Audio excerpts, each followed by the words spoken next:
And we're back, and I think we're going to be good now. I see my speeds are much better. Hi. If you were with us before, we had a bit of a networking issue, but we're back. So welcome to the FWLR production feedback live stream, where we get to hang out in my studio, listen to some of the stuff you've been working on this week, and offer our opinions on what's great about them, what maybe could be a little bit better about your tracks. Really just a spot for us to chill and talk production. If you want to be included in the future live streams, I'll jump over to my Discord here real quick. This is my Discord server. It's discord.gg/FWLRmusic. There's links all over the place. If you join up, head to the production feedback channel and post. I see some last minute posts here. We'll see if we can get to those. Post your track in here. Now, if you don't want to be on the stream, but you still want to get some feedback, you can post your tracks and just don't include the production feedback tag, and I won't play them on stream if for some reason you don't want that to happen. So without further ado, because we've been waiting long enough, let's hop to FL Studio and take a listen to what you guys sent in this week. First up, we have Bleed Slip Away. And this looks like it's a good length, 3:30, okay. Let's have a listen and see what he's been up to. What you wait for me?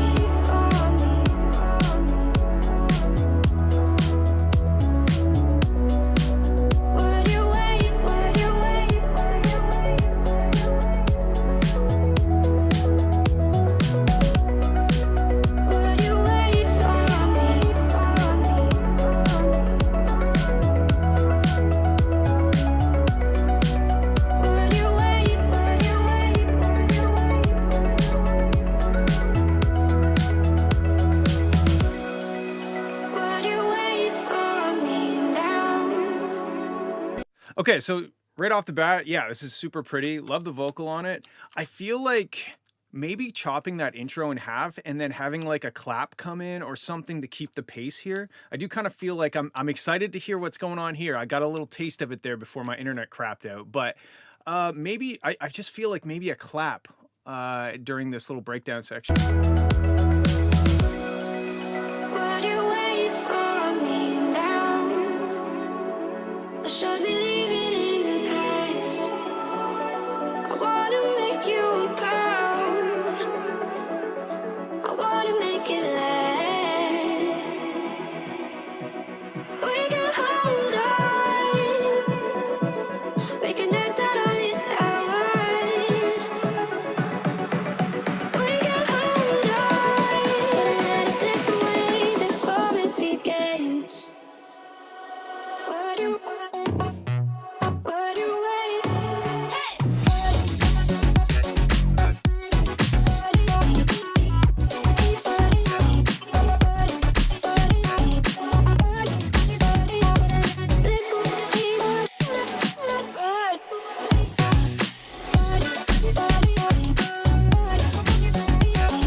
Okay, so that section was dope. I love the complextro feel of this.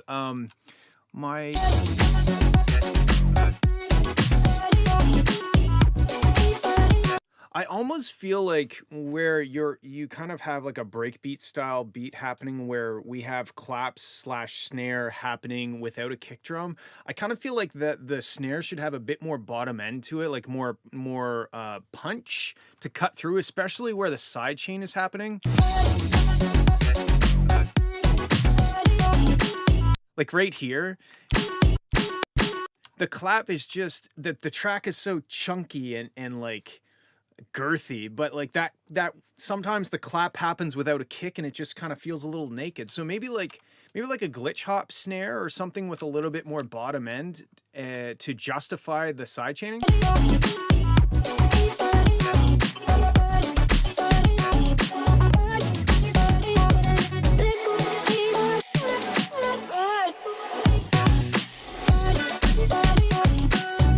I really noticed it in this like second part of the drop. I mean, it's a super fun drop. There's lots of like cool fills and stuff happening. I just really, it's almost like so sporadic and choppy and like I don't want to say random, but it's so interesting. I feel like it needs to have that snare anchor it by having like a more like a deeper sound so that we have that deep kind of punch every quarter or every other quarter note or however often it is. It's almost like how drum and bass has the snare that you can kind of rely on to be there most of the time, and then everything else can kind of go at its own rate. I think that would really help this a lot if it had just a girthier snare.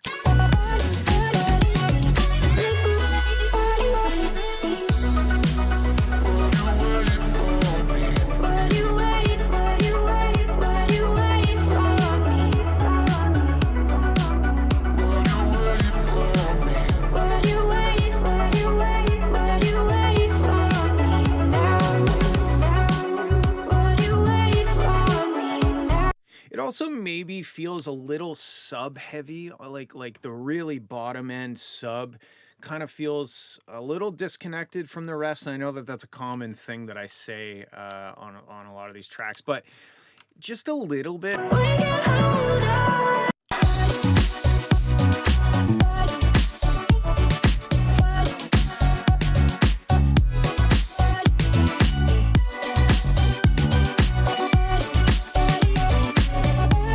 It might be when there's like a offbeat percussion thing. It might be that.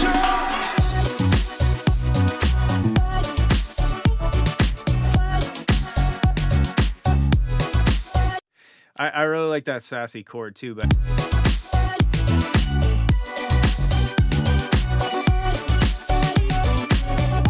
I think like the good thing about this track is that you can hear that you were having fun with it, and that always is going to be a good thing. If you can hear somebody having fun through a track, then you're gonna have fun with them, right? So overall, great job.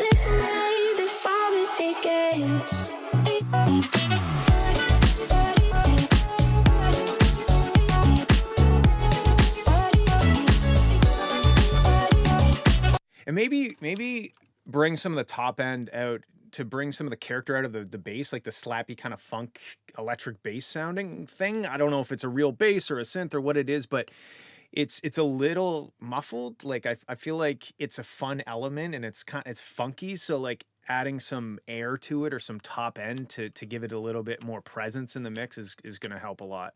The mix is really good. The master sounds good. There's no glaring issues. Those are just kind of, I think the biggest thing is like the girthy snare and maybe just adding a little more character to that bass.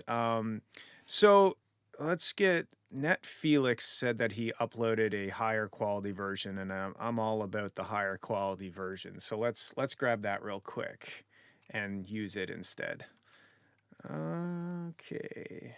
So, oh, no. Yep. Wait. Yes. Yes. Here we go. How's the Talon? The Talon is good. It's waiting its turn to go into the garage so I can put a new turbo on it and a new radiator. And I got a bunch of parts to throw on it at some point before the race season starts. Hopefully we'll get at that sooner rather than later. But anyway, back to the tracks. This one is the Net Felix one, DMB January 2022.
Okay, super cool. I love the piano intro.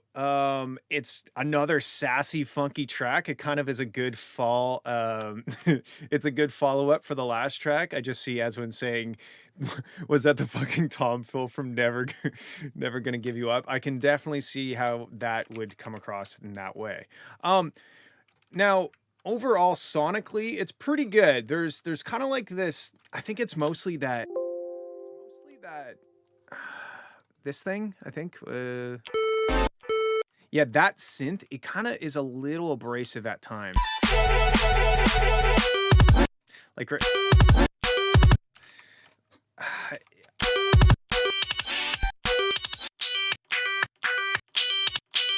yeah, it's that 3 kilohertz kind of area that I find is quite harsh in a lot of these tracks, especially when you're pushing them hard. It could be a little it could be a little tamer, I guess.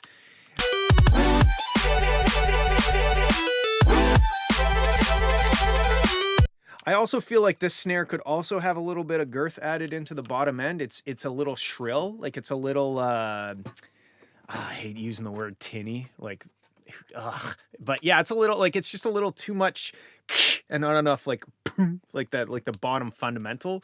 So sometimes what I'll do, let me load up my mixer. Oh, it's right there. So sometimes what I'll do with a snare is just find the fundamental, you know, whatever it is, 200 hertz, something like that. Usually get rid of that and dip a little bit.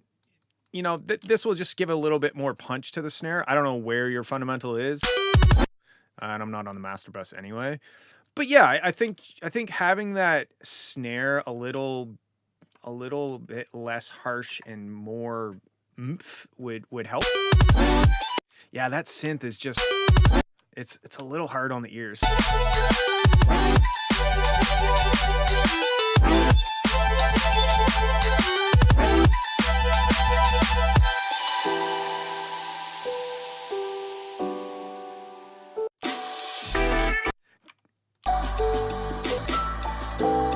So this isn't really a mix critique, but I kind of feel like we didn't get enough excitement before this breakdown. Like it kind of, I was amped up, and also that kind of break style of drum and bass, kind of like boof, cat, cat, cat, cat. It kind of, I don't know. I always want it to go full drum and bass at some point, and maybe it does down here. But this, I don't know if I was ready for a breakdown. This could just be personal taste.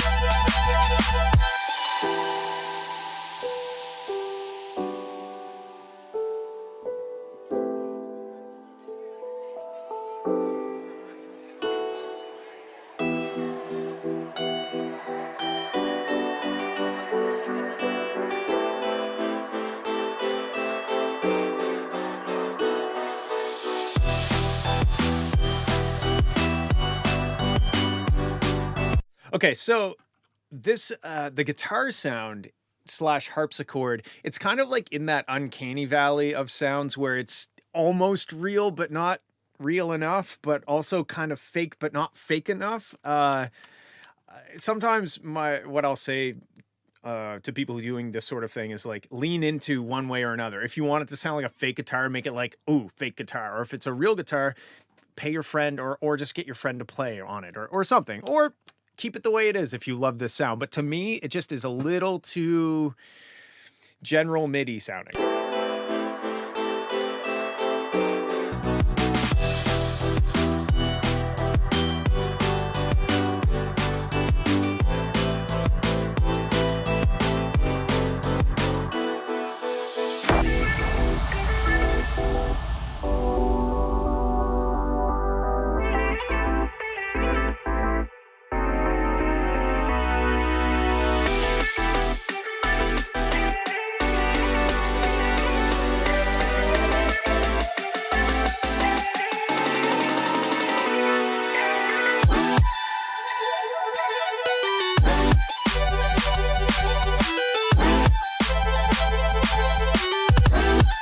Yeah, like I like what that lead is doing, but I actually physically winced a little bit when it came in. Like I wasn't ready for it, and it kind of hit me in a bad way. So I like the notes it's playing. I like the sound of it. Maybe it's just a little too loud. Maybe it just needs a little bit of that 3K dipped out of it.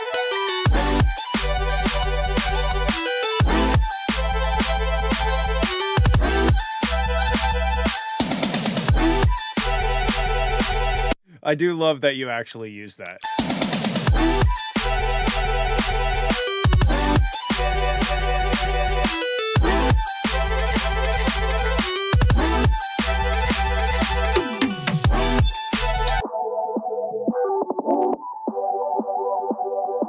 So you can hear the fundamental of the snare trying to make it through there.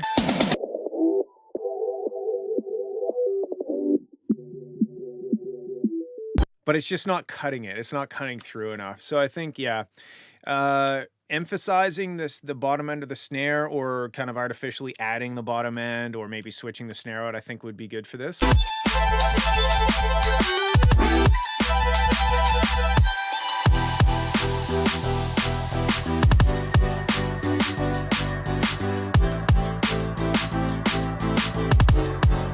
The kick is maybe a little bit too in your face in that kind of like high mid range. It almost sounds, especially when it does this like quick pattern, it kind of sounds like a metal song.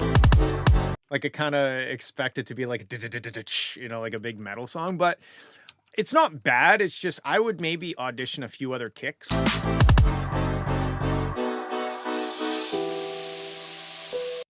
Yeah, and like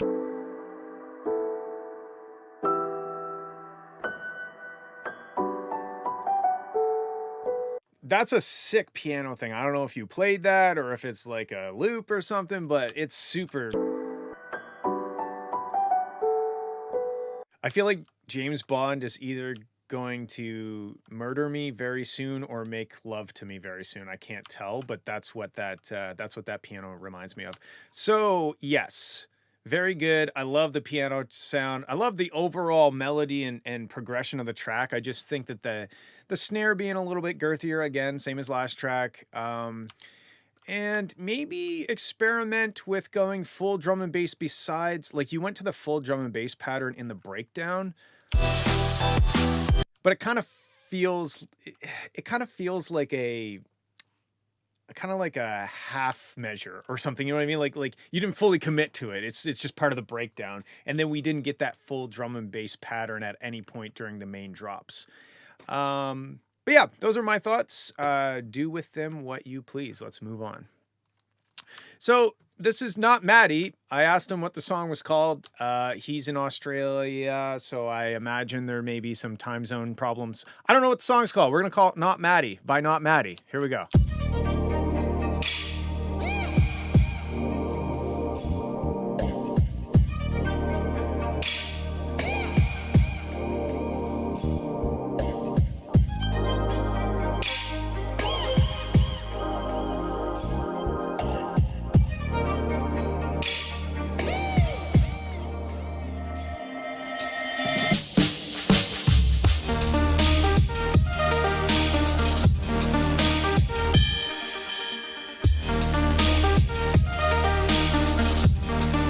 Man, these first three songs are wicked. Like, damn.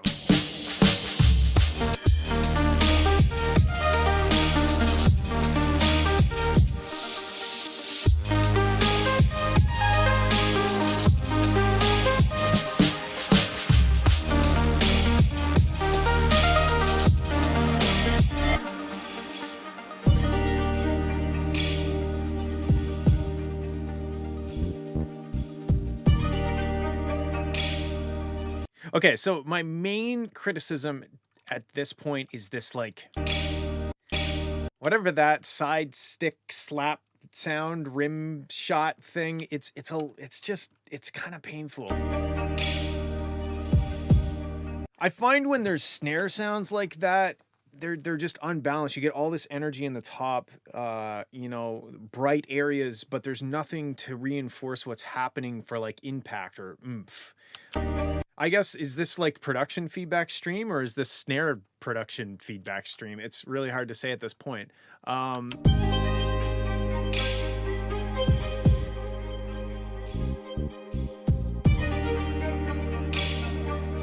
Side note, I would love to bring the Talon to grid life. I don't know if I want to drive the Talon 25-ish hours to get there. That maybe sounds like a terrible idea. Maybe next year, if I'm a millionaire, I'll fly it there. Who knows?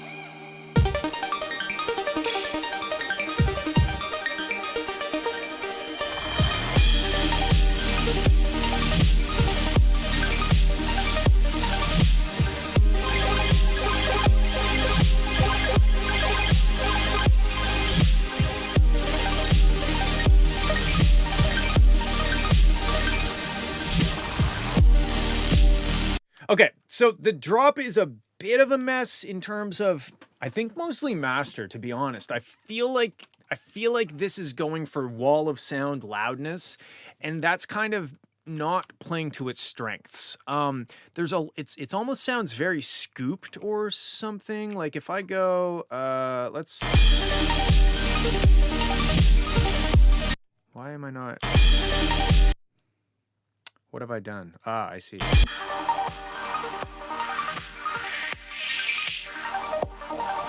Yeah, there's not a whole lot, like, there's a lot of bass, a lot of, like, top, high mids and top end, but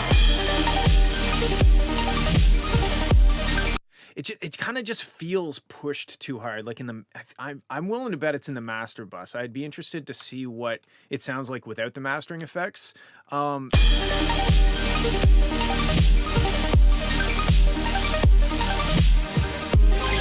I feel like there's like a crash thing or something that's like going, and it maybe is just too loud. There's a harshness here that it doesn't feel very tonal. It feels very like, okay, I've got a lot of low end and a lot of like, but like I want to feel like those two areas of the frequency spectrum are put together a bit more. Also, the kick is maybe a bit loud. Let's take a look at what the frequency spectrum average looks like just over this.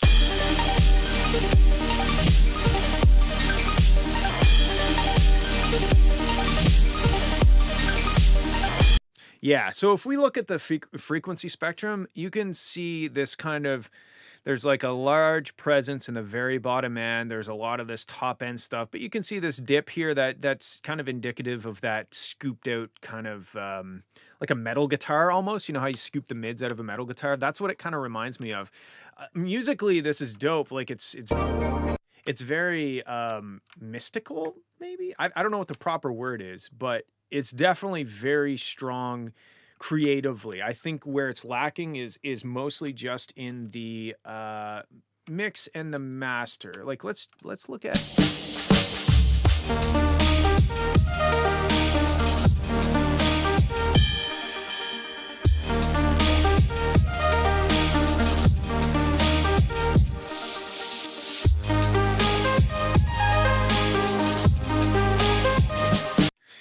Yeah, I think it really is just, it's kind of the choice of the snare doesn't have a lot of bottom end. It's very in a bad way. And then when we get to this point, I think it's like cymbals.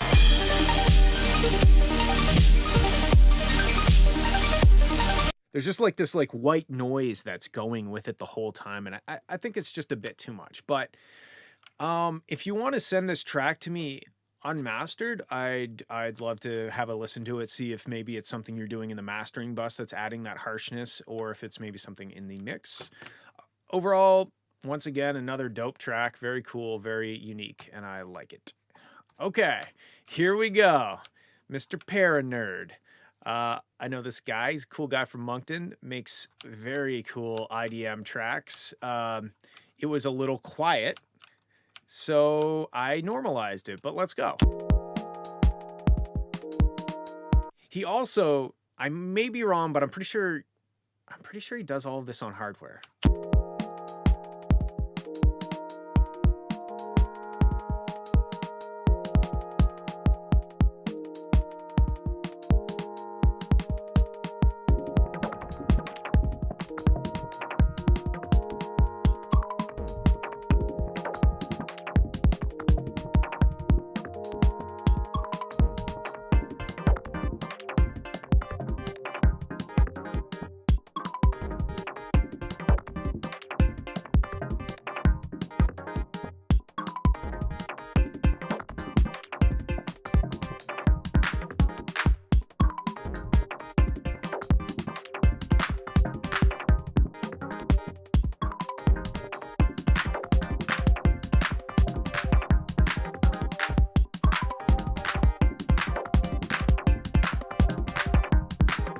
So this brings me right back to high school. I used to listen to the Aphex Twin a lot. Like that was like all I listened to was the Aphex Twin, and this is very Aphex Twinny.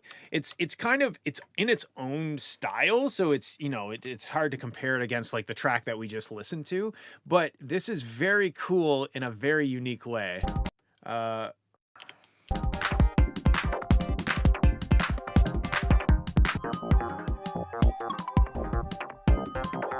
my thoughts, and it's hard to be objective about something like this because it is so kind of in left field, and I mean that in a very good way. I love this style of music. It's interesting.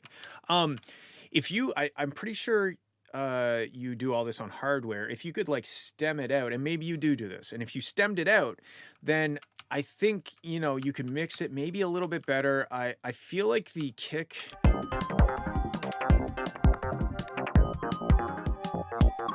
Or the kick could come down, the snare could come up, and like the bass, I feel like that's the sub bass is what we're missing here. Like even if I just load up a 3 oscillator, oh, I loaded up the wrong thing. Cool. This doesn't happen to me every time I try to open something. Let's try that again. Let's open up this. I don't know what key this song is in. We're just going to do a sine wave. And maybe this is something you can do after you make the song with hardware, is you go back and you put in like a sub or something. Because I think that's mostly what is lacking, is like that bottom end.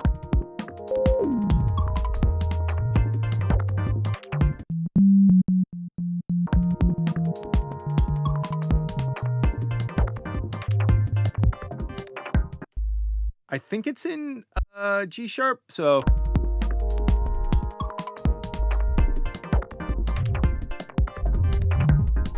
And I'm just clicking notes and moving the mouse around, and it sounds a little bit better that it has like that bottom end moving around. Because right now, if we just solo the bottom end altogether, like the sub range, if I load up my Ozone again, and oh, sorry, Paul, I guess I had a bit of an EQ curve on it. It was about half a dB, but anyway, sorry. Let's listen just to the bottom end.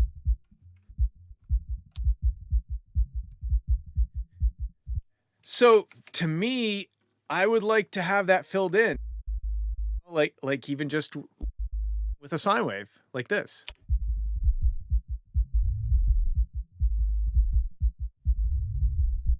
And this is literally what I'm doing.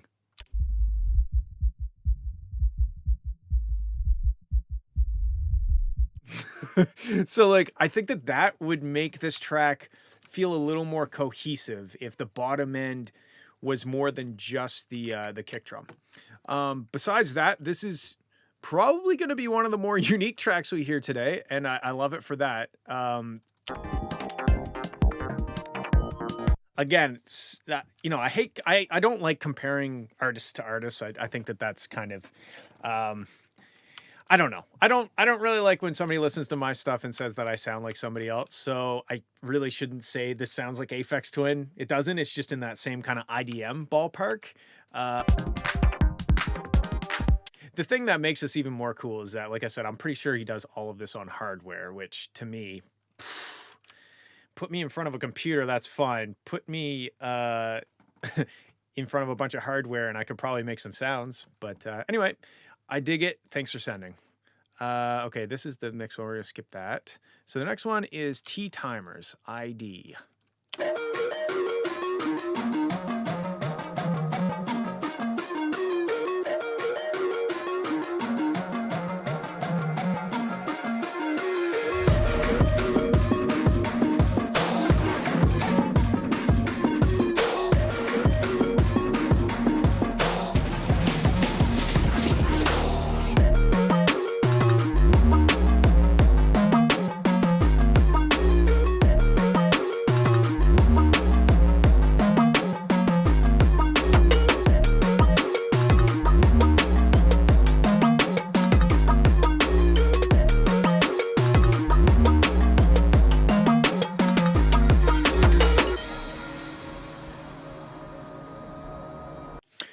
Okay, that was sick. I was not expecting that.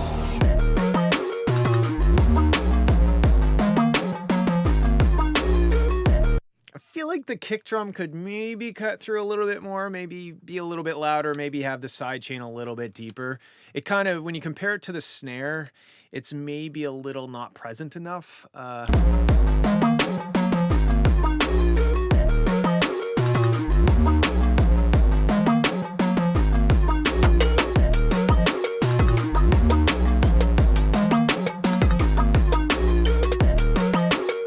I mean, like, the track is dope, though. This breakdown kind of lost me just because, like, it just kind of sounds like a down swoosh sound.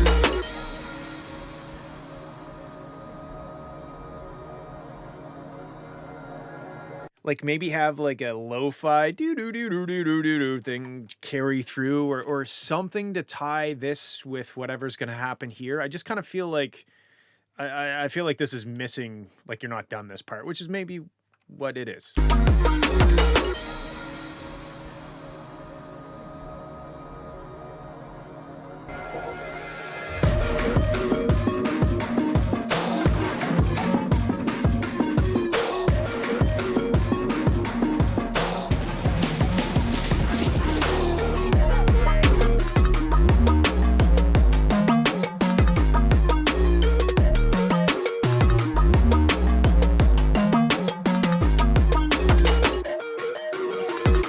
So, okay, this is what I think. I think this track is huge. I think that the melody thing and the groove are definitely the strong bits. I would almost try to figure out some sort of weird vocal to put on it. Something that maybe explains the concept of the track a little bit or something. Because I just think that if you had, like, and I'm not saying put a full-on top line or throw in a splice sample of some guy rapping, like, I just think if you had some vocal thing, it would just be an all-around good experience. I'm willing to bet that, based on the fact that this is just a work in progress and it clearly ends abruptly, that this is just, you're not planning on actually doing this. So I feel like that note is kind of lost, but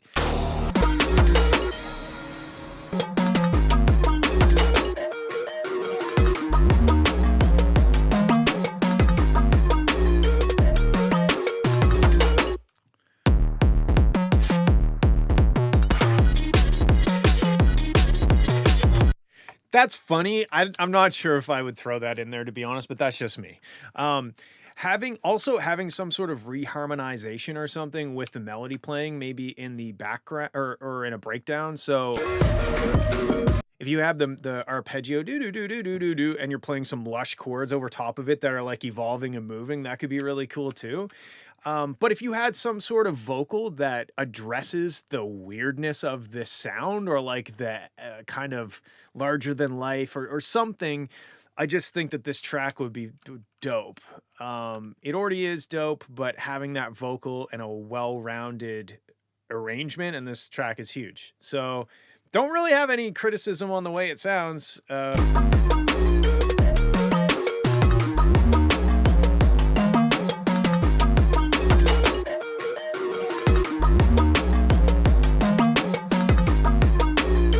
Maybe at some point, if you wanted a pickup, you could do like a little ride, like like not distorted, but like a lo-fi, like drum machine, shitty sounding ride every quarter note. Not super loud, but just there to like pick it up a little bit. I think that would be cool.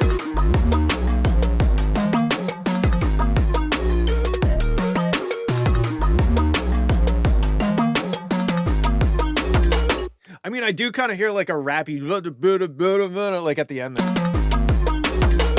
So yeah, there's all kinds of possibilities. This is dope though. Really don't have anything else to add besides it's awesome. Keep it up. Let's see this as a finished song. Okay, moving on. Vivo ID 18 the date. Wow, already it's getting moving.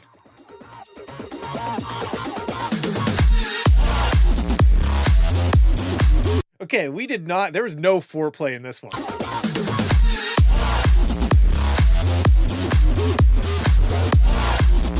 Like, this just reminds me of like somebody kicking the door down and ripping their clothes off.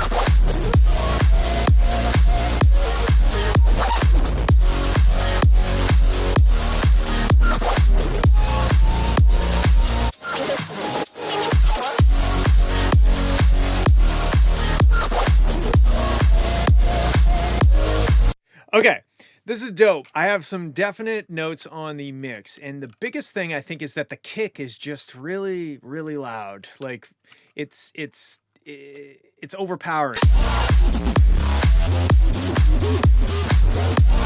It's not vastly over loud, maybe 3 or 4 dB too loud, but I feel like, again, if we solo the bottom, the sub range and listen.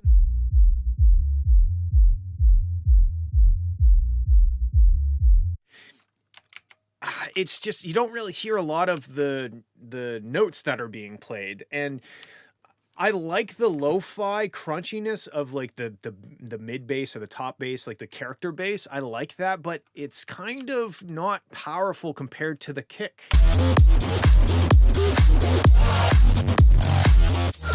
So what I would do is I would solo your kick, solo your sub bass, and then get those two things to feel cohesive and feel like a package, feel like they're working together. Kick then sub, kick then sub, kick then sub, and there's a bit more balance between the kick and the sub, and then add on your mid basses. And I feel like they're too low, but the kind of the frequency shape of them, I don't know if just boosting them would fix it, because they're kind of harsh a little bit, like on purpose.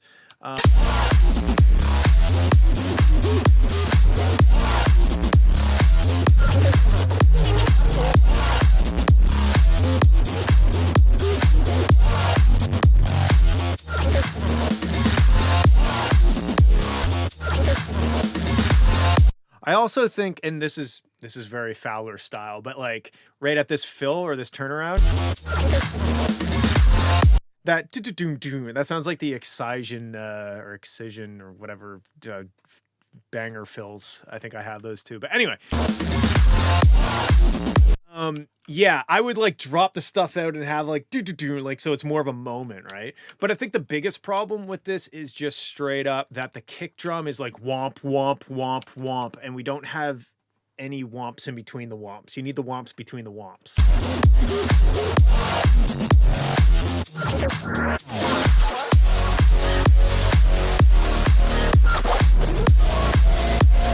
I love the chord progression change at this part.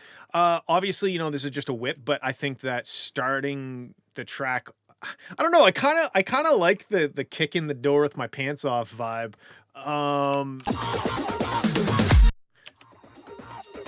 I'm assuming you just faded this in for the sake of like me listening to it, but you might also just have like a very short intro and then just like, I don't even know, like a little fill into the like blah blah blah blah blah blah blah blah blah, and then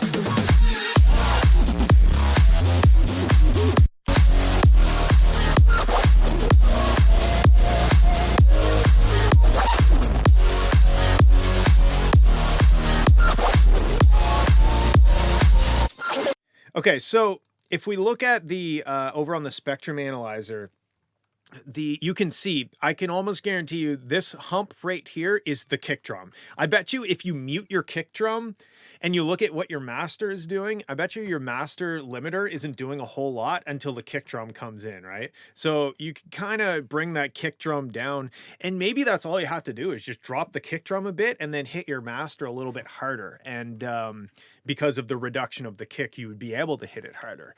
But yeah, this is a dope track. It makes me want to buy a motorcycle, I guess.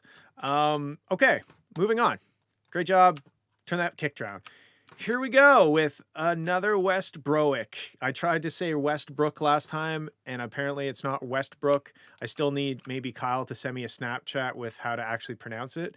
I'm gonna normalize it. I had the same thought last time. If you want me to give you a hand, maybe it's just not mastered. I'm not sure, but it's a little quiet. Let's take a listen.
Okay, so first of all, yes, beautiful ambience. I love the chill. I almost want, maybe I don't want this to be cut in half, but I almost feel like you could cut 25% out of it, like have like, I don't know.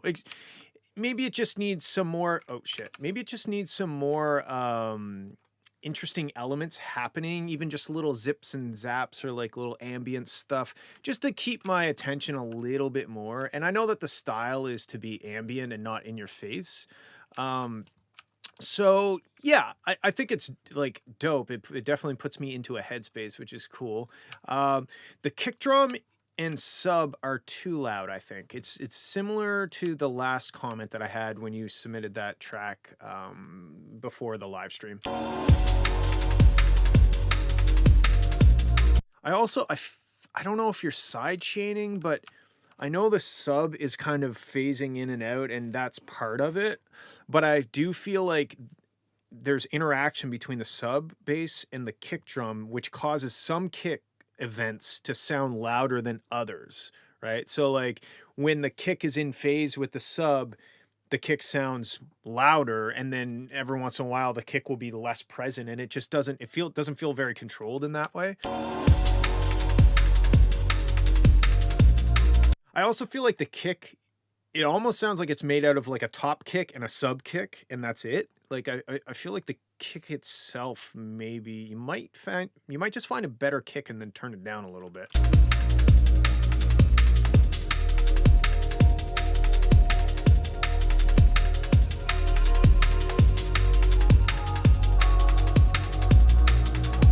Because if you look over in the spectrum analyzer view, and if I take a sample of the drop, you can see that like you've got a fairly flat curve. And I should mention this has a plus 3 dB per octave curve, so we're basically mixing the pink noise or whatever. But this kick drum and sub bass is kind of just chilling on its own, you know? It's kind of over here living its best life, and the rest of the mix is not quite at its level. So, very similar to the last comment I have for your other track, maybe that's something you could look into, if it's like a monitoring situation or something like that, or maybe check it out on other sound systems, you know, the car test and all that jazz.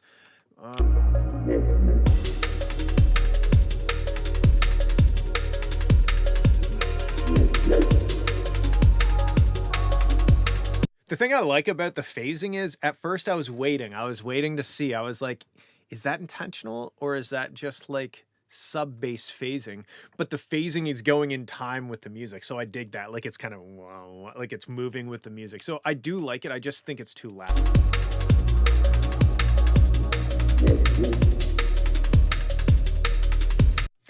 Big shout out to Ezwin, who just got accepted into his Dream College program. Holy fuck. Good job, dude. That's awesome.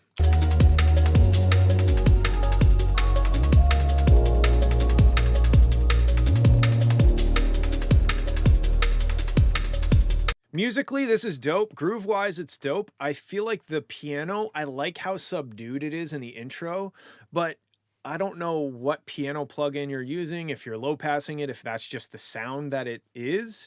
But I feel like when the drop hits, I maybe open it up, have a little bit more air, or add in a layer that's playing the same chords to bring some air to it.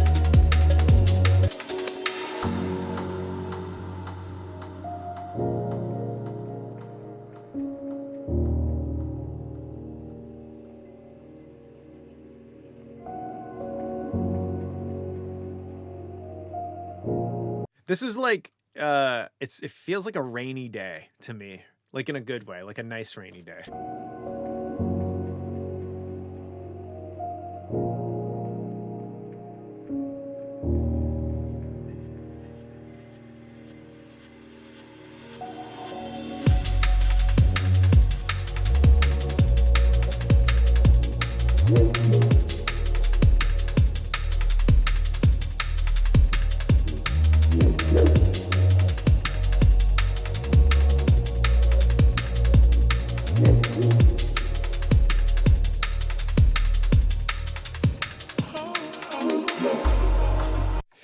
Yeah, man, like that Reese, that subtle Reese kind of snuck in there. Like that was dope. Man, there's so many good things about this track. I just think, first of all, I know that because it came in so small, in terms of ceiling or headroom, that that it wasn't mastered, or at least wasn't mastered very hard. And I know that you've expressed like that you need to improve your mastering technique. So maybe work on figuring out how to not absolutely slam it, because especially for this style of music, you wouldn't want that anyway, but like just getting it a little more glued together in the master bus. You know, the mastering is, it's there to get things loud, but it's more so there to glue the elements together. But yeah, besides that, turn your kick down, turn your sub down, and hit a master limiter a bit harder. Those are my thoughts. Good job. All right. Aphasia.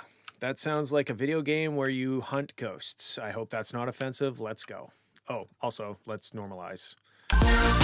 Oh, I played it from the wrong spot. Here we go. Running with my head in the clouds, and I may not be coming back down.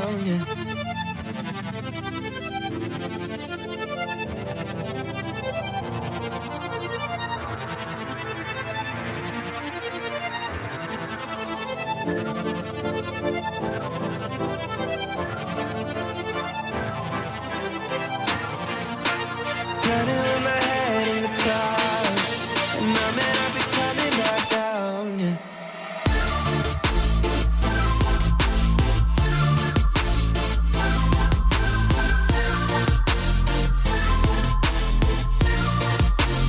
Okay, sidechain. Sidechain. I think the biggest takeaway for this is sidechain. Also, I think it's you, Bleed, as well, because I'm looking at my monitor of my voice and it's mono. So sorry about the ear infection. Okay, back to this.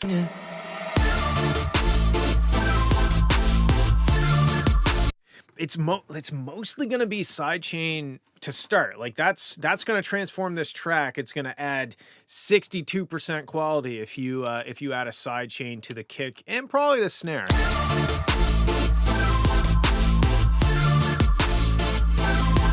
Also, the super saw thing is a bit it's a bit over compressed or over OTT'd or something. It's almost like a white noise at this point.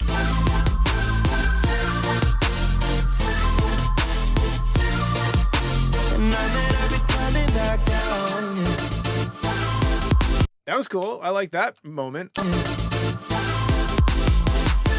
But you can really tell the track is struggling with no sidechain because you've got your kick and your bass and everything trying to fight each other for the master bus. And that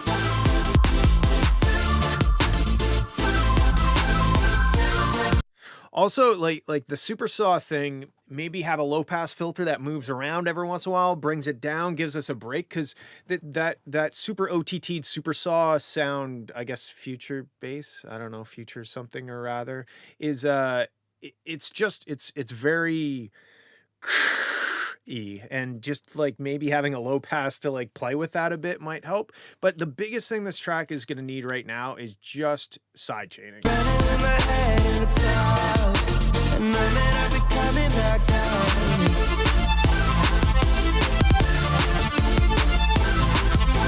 Also, I feel like you're hitting your master bus unnecessarily hard, and that could come down to not having the mix.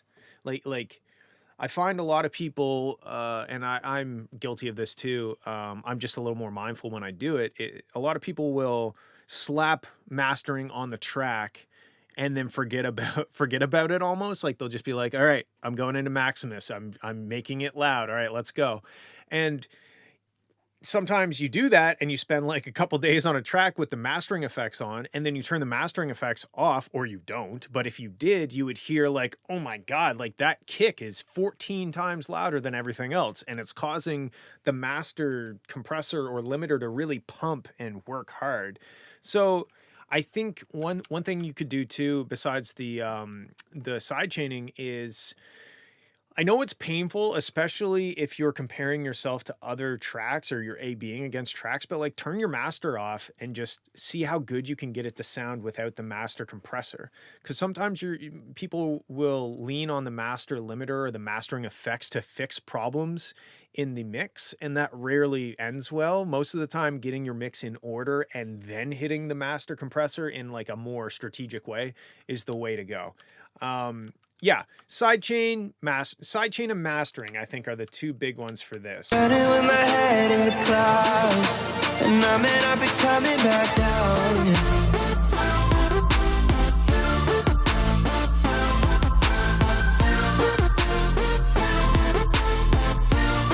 Also, think about something to think about is there's lots of cool elements in this track.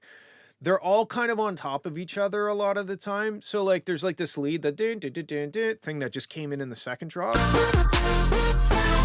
But like there's also the big super saws, and there's also the arpeggio thing. So when I'm listening to this, I don't really know what I'm supposed to be paying attention to, if that makes sense. So yeah, figure out how to sidechain, or if you are sidechaining, figure out how to sidechain a little bit better. Try mixing it without your master effects on, and then hit your mastering effects. Because like I said, you might turn your master off and find out that your kick is like, gargantuan compared to the rest of the track and all the other elements. But besides that, I think it's a cool track. There's definitely a cool direction here. And if you're new to mixing and mastering, I know I saw you say that you struggle with the mixing and mastering. That's totally fine. I mean, honestly, we all struggle all the time, and you just kind of get better as you go, right? So I still struggle every time I make a track. It's just when I struggle, I come up with better stuff than when I was struggling 10 years ago. Anyway, let's move on. Good job. So this is Bandwave 2005 Hot 5.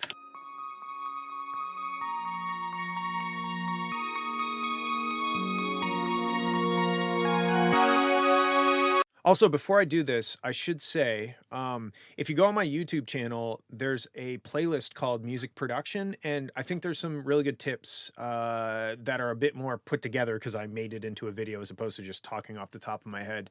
So maybe after the stream is done, if you want to check out those tutorials, I feel like they're pretty decent tutorials, and not necessarily a tutorial as it is like just me sharing my thoughts on the science behind mixing and mastering. So check those out. Okay, let's go.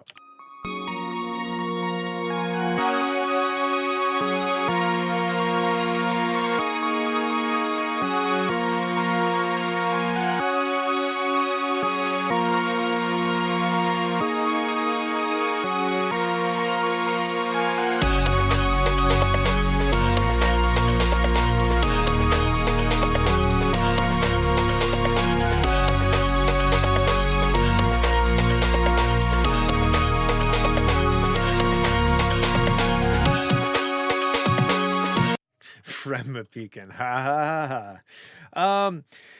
Okay, my biggest concern with this one so far is that this is something that I find useful when creating melodically, harmonically dense stuff, is look at your MIDI tracks all on top of each other, and you're gonna see, because I can hear the dissonance, you're gonna see like notes that are one semitone away from each other, and stuff that you might not know is happening because maybe you have this arpeggio that's moving around, but you're playing a chord and the arpeggio is spending a lot of time in the wrong notes, you know what I mean? So I hear some musical dissonance happening.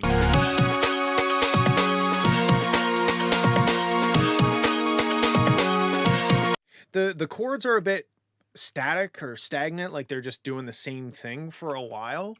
I like the beat. The beat's cool. Like here's another thing you can do. If you just play like a small section. I couldn't tell you what chord or note that was supposed to be, right? So I think if you almost like stay loosey-goosey, be creative, throw all kinds of stuff out, but then go back and do like an audit and be like, okay, at this moment, there's like an A minor chord being played, but I also have this arpeggio that's doing like an A sharp minor or something. And you know what I mean? So I think mostly that's my, my feedback for this so far, is to make sure harmonically that you're not getting too much dissonance, unless you're making some crazy jazz stuff and you say, yeah, I want dissonance, then go for it. You go, girl. There's a lot. There's a lot. There's a lot happening.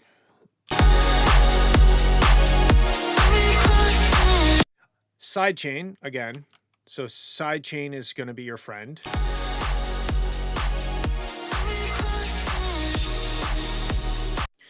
Until you get some of these issues under control, I would say don't try to be too loud. I feel like you're going for loud here, but I don't think that loud is the answer at this moment. I think you should try to get a better handle on things melodically, a better handle on things harmonically with all these dense chords and stuff on top of each other before you go for loudness, because there's really no point in being super loud until you get that stuff under control. Yeah, this is super, super distorted, like super hitting hard.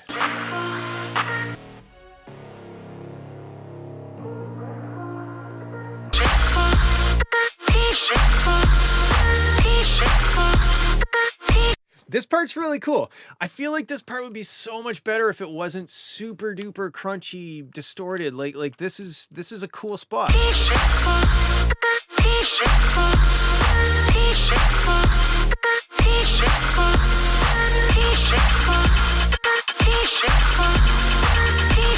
Like that's super cool. I like the choppiness. So there's definitely value here. It's just side chaining, sort out your all of the notes that are being played at the same time, and that includes if there's delay or reverb, if like this note is trailing on for a while and you're playing another note on top of that.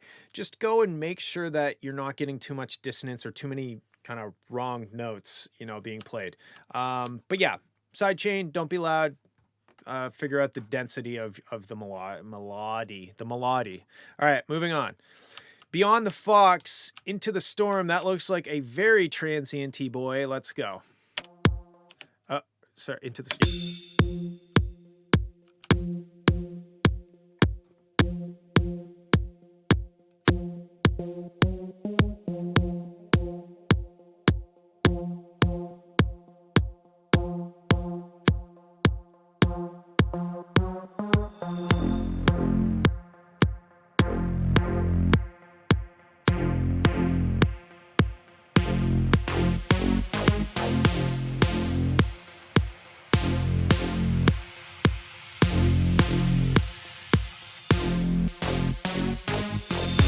Okay. If there was a James Bond villain and its name was Transient, it would be this kick drum. This is so transient-y. I think the intro could just be more interesting. Like it definitely is starting to build anticipation when it gets to this point.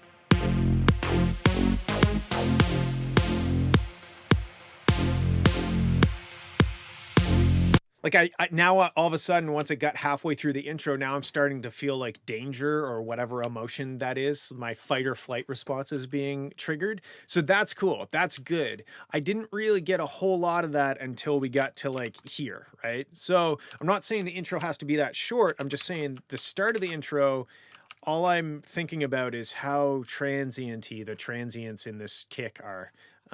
So yeah, do with that what you want. There's something kind of weird happening right here. There it goes, na.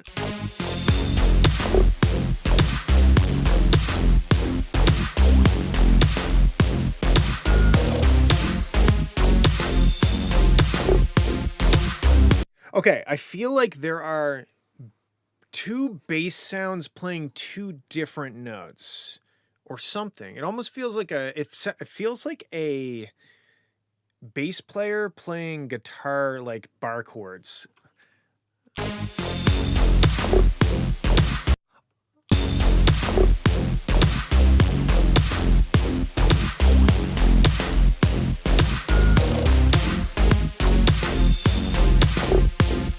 Yeah, I would almost maybe try getting rid of the delay on the bright bass.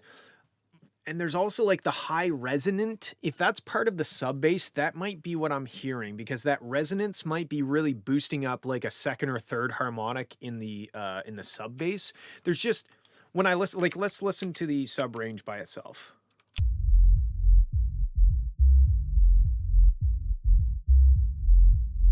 It actually doesn't sound too bad. So the sub range doesn't sound too bad. Maybe it's like the second.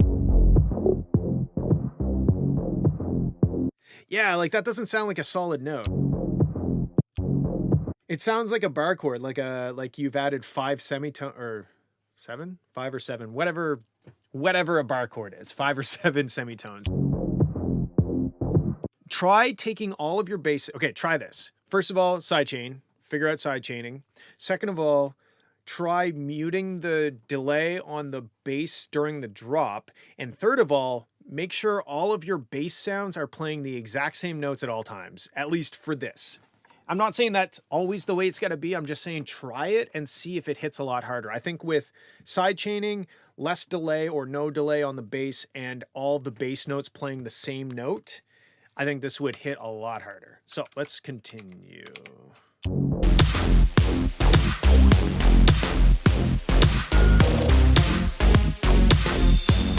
Yeah, okay, so here's the thing. I see that you've said you've added a fifth.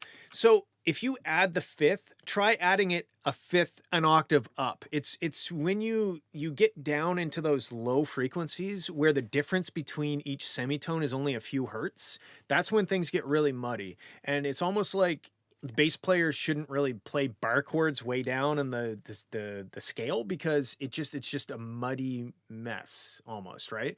So if you want to add a fifth, there's nothing wrong with that, but put it an octave up or something so that there's it's almost sounds like it's phasing, like it's detuned or something, because the difference between the root and the fifth is only maybe 100 hertz, or I'm just guessing, I have no idea, but it's not enough of space between those two notes.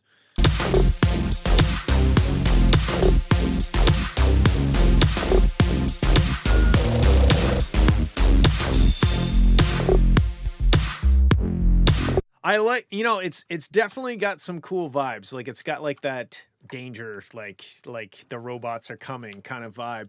I just really think it would be a lot better if you, like I said, sidechain, uh, make sure the bass notes are playing the same note, or maybe separate them a bit more by adding an octave to that fifth, and just try getting rid of the delay. See what that sounds like. Cool. Moving on. Okay, Catter the Night. Oh, I keep doing that.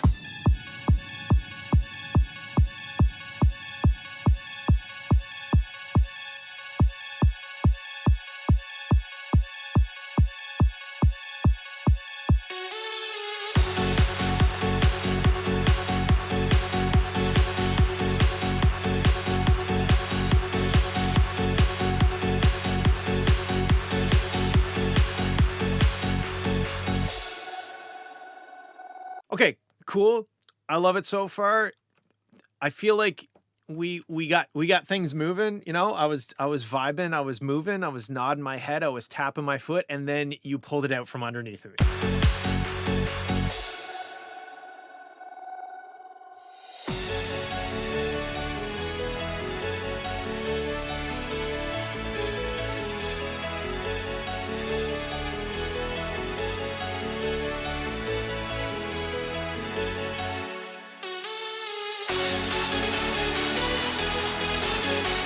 Okay, so again, it's the biggest thing holding this track back right now up until this point is the arrangement. I feel like we have an intro, we have a development of the intro, and then it ends. And then we have an intro, we have a development of the intro.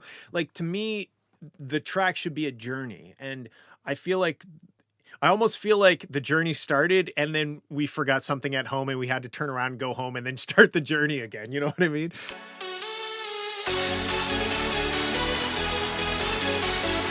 It's like, okay, now that we got the toothbrushes, now we can start again.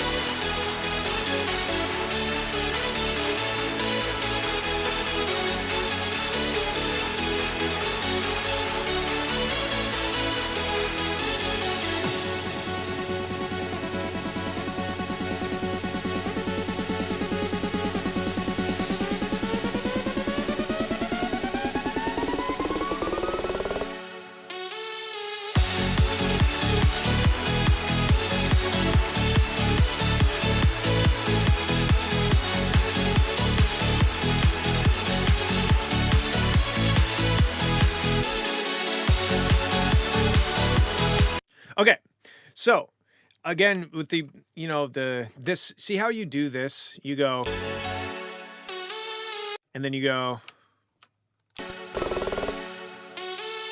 and I think over here you might have, kind I feel like that's kind of a trope, and it's okay to maybe do that once, but I just kind of feel it's a little bit repetitive to do the same thing, because you got to think about the intention. The intention is to like build anticipation, leave us kind of hanging, and then deliver. But if you're doing it more than once or that, then you're not really building anticipation as effectively. So that kind of bleeds into the thoughts about the arrangement, though. Melodically, musically, for this style, it's great. The super uplifting, like, ravey kind of thing.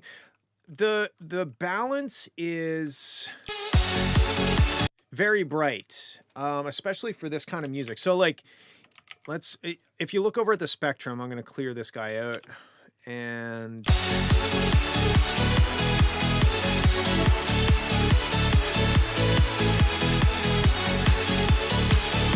so this is the curve we got. The problem is a few things. The hands up kind of super saw lead sound is very bright and very present, and you're not balancing that out with like a bass sound or something. It's all about balance, right? Like if we have that much energy in the high end, it's okay as long as we have the rest of the spectrum filled out to balance that out, so we don't just feel like we're listening to a high shelf or something. So the sub range. The kick isn't really adding a lot to the very bottom sub range, so you either need to maybe let's take a listen to just the sub range for a second.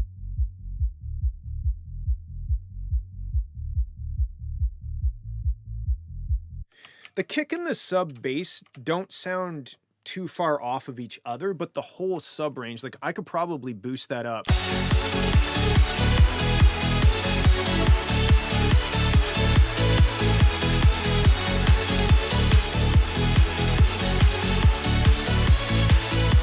Like that, I'm not saying that sounds good, but I think it's in the right direction. This could be a monitoring situation too. Like if you are monitoring on, I don't know, lower quality headphones or speakers or something that doesn't reproduce that top end, you might be compensating because you're not hearing that top end, so you're adding all the top end. Or maybe you have like a big subwoofer and it's giving you lots of bass, like too much bass, so you're like, oh, I gotta pull the bass back. So yeah, I think overall you need to think about the balance of the spectrum, the high end versus the low end. And again, we get this kind of like I haven't even listened to this yet, but I feel like if you were playing this at a rave or somebody was raving and you start raving, you don't want it to end that soon. So you can kind of just tell by looking at this waveform that the arrangement needs work.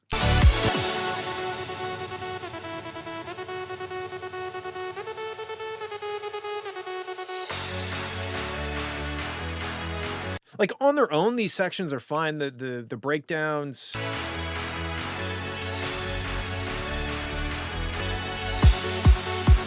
Kick is very loud there for some reason.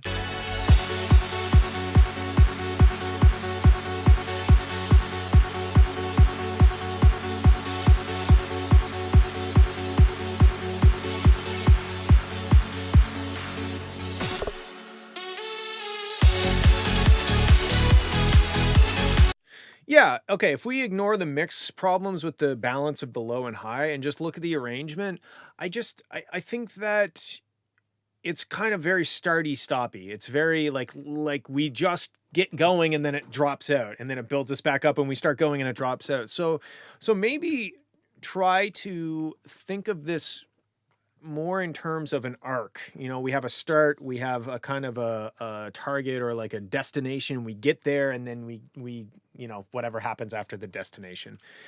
Yeah, and I see you said I kind of ran out of ideas, so I tried out some things, and that's perfectly fine. I mean, this isn't a released song. This is like you working on something, and I have all kinds of tracks that the arrangement's all kinds of out of whack, and that's perfectly fine. It's just you need to, now that you kind of have these elements, like how do you use them to the full capacity? But yeah, individually, all these parts are dope. Fix the balance of the brightness and the low end and think about your arrangement. And maybe I'm not a big fan of copying other people, but I think arrangement wise, just to get some motivation or some inspiration, check out some of your favorite tracks in the same style and see what they do, and then do your own take on what that is. Just use that to maybe give, if you're stuck, like line up, drop another song in, you know, if I boom, drop this in and then, oh, look, he goes longer. Just use that as like a starting point for your own ideas. Okay, cool. Let's move on. Wrong one. There we go. All right, Cody, corrupting the population. Phantom of Lies. Oh God.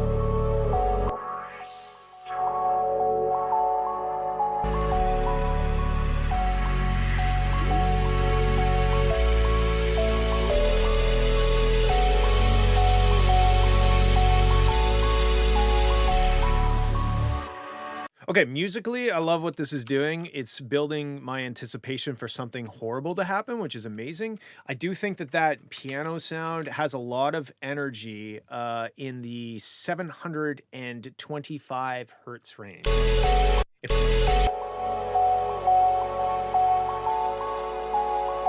that kind of stuck out to me a little bit.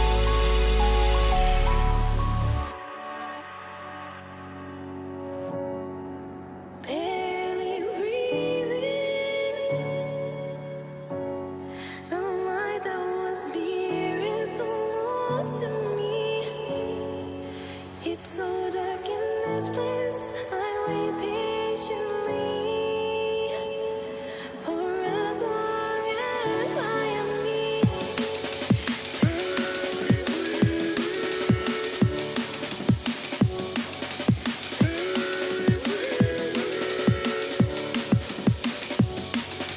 Okay, this is really cool. The kick is all by itself in the bottom end. I feel like if there was just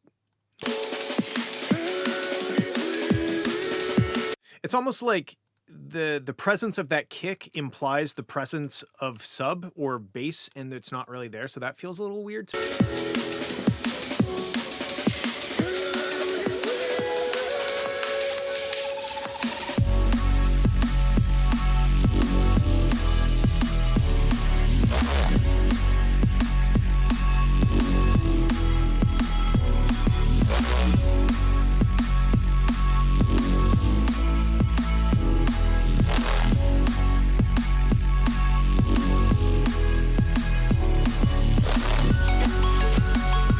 Okay, so very sub heavy. The snare seems quite insignificant because it's not cutting through the mix. There's no really perceivable sidechain, I don't think. There's maybe a slight side.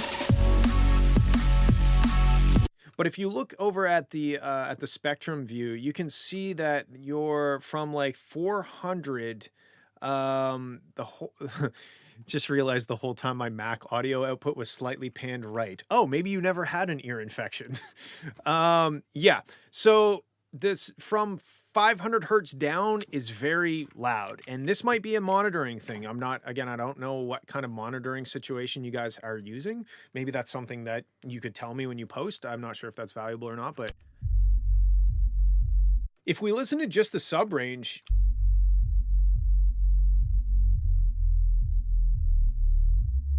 we can't really hear where the kicks are, right? So I feel like the kicks and the snare should, in this style, should be more present, should bang through the sub a bit more. I can definitely hear that there's side chaining on the snare now when I listen to just the sub range. You know what I mean? Like the kick almost sounds like it doesn't really have much sub to it. And for this style, I don't think you want a long subby kick because things happen so quick, but this kick kind of sounds like a wet cardboard box, I'm not gonna lie.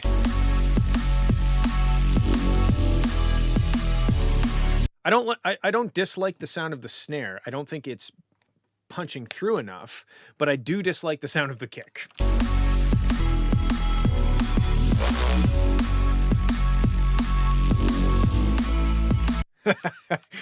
Wet cardboard gag, yeah. Like it's like boom, like it's a boom.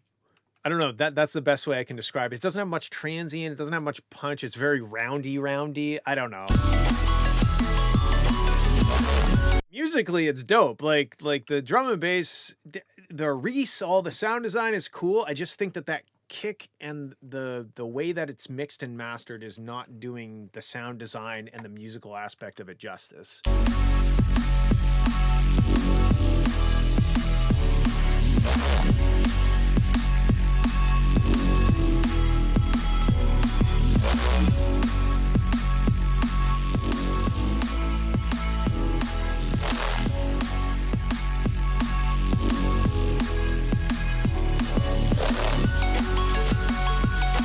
Yeah, it's mostly that kick, or yeah, it's mostly the kick.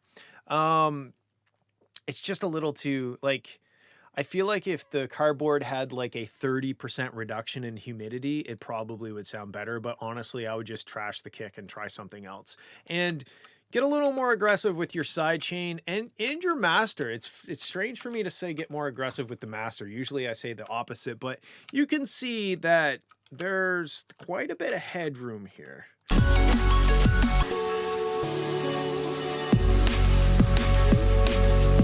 I like the low quality, well, that sounds bad. I like the lo-fi sounding drums.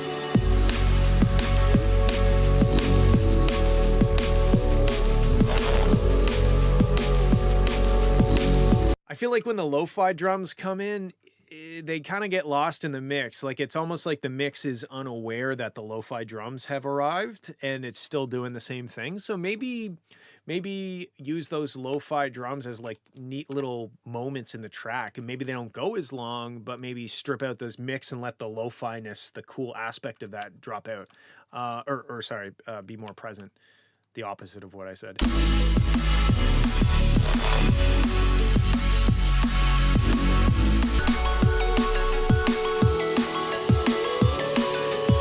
Yeah, there's lots of really good stuff in this track. Like there's lots of cool harmonic and melodic things happening. There's lots of cool sound design. I just really think it's mostly the kick drum and the mixing / mastering that's kind of holding it back. So try a different kick.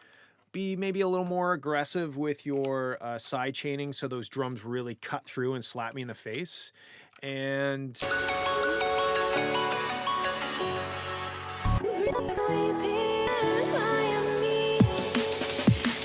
maybe explore the possibilities of the lo-fi drums a bit more, because to me, out of this whole track, that's one of the more neat elements, is the lo-fi kind of crunchy. I don't know, Doritos, maybe a little, like those drums are a bit Dorito-y or something. I don't know. I like it. It's cool. Moving on. Okay. Divert Garden.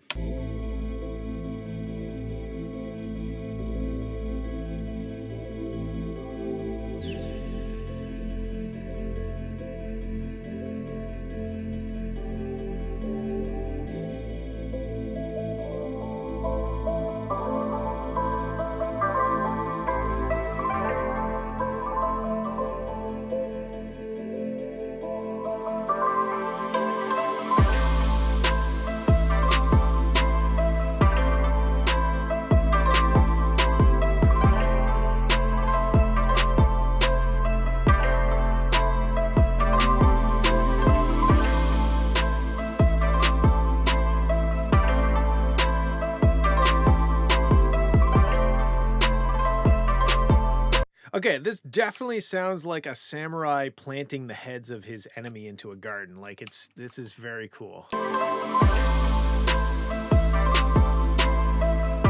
Or like, I don't know, like cutting off the limbs of his enemies and then like planting them or something. I don't know. It's super cool. Right off the bat, the thing that sticks out to me is the snare is very bright compared to the rest of the track.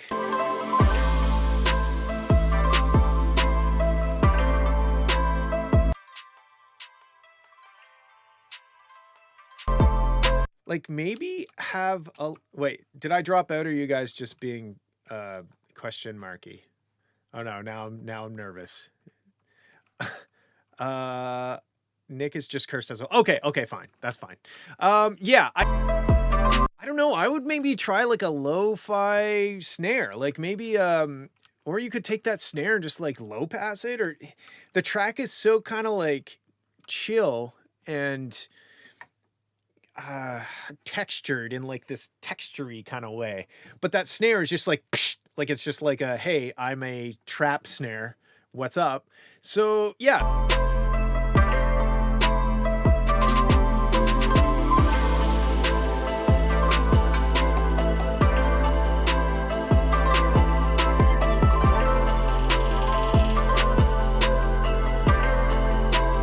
Like maybe the higher end snare could come in with the rest of the percussion, but to me it just is there during the first part. It's by itself.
The breakdown was just barely enough for to keep my attention.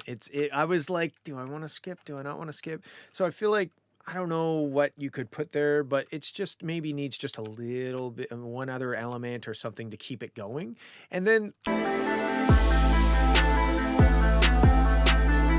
melodically, I like what that synth is doing, but I don't really like the synth. And again, the snare is really bright by itself, especially when you listen to the lead, is also kind of, there's not a lot of top end to it. So I don't know, maybe try a different synth. Could just be personal preference. I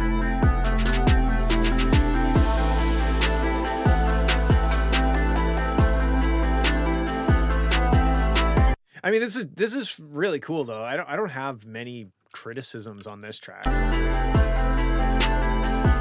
Bye, Catter. Thanks for stopping by. Yeah, like this is super cool. I try a less bright snare and maybe experiment with different sounds for the solo or the lead. That's pretty much it, man. This is super good, super cool. Okay, glitch in reality. Yikes. Okay.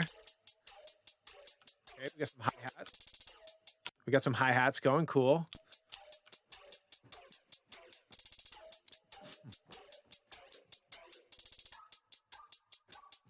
Sorry, I know my side chain isn't working on my mic, so that probably when it's that short. So let me mute my mic first.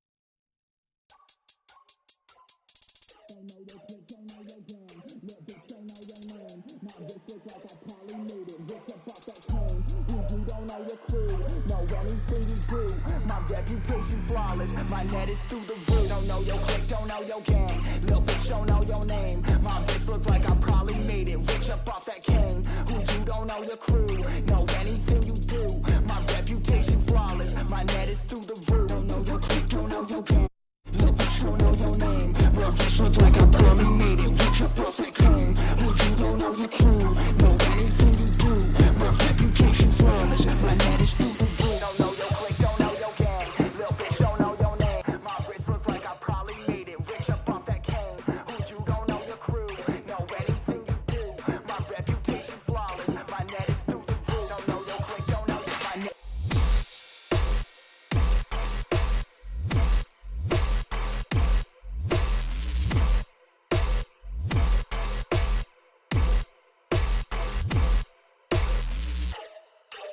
Little bitch.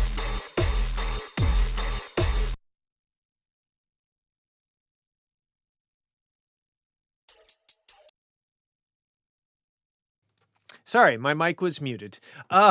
This goes surprisingly hard because the intro is just not very exciting. Like when it gets to it,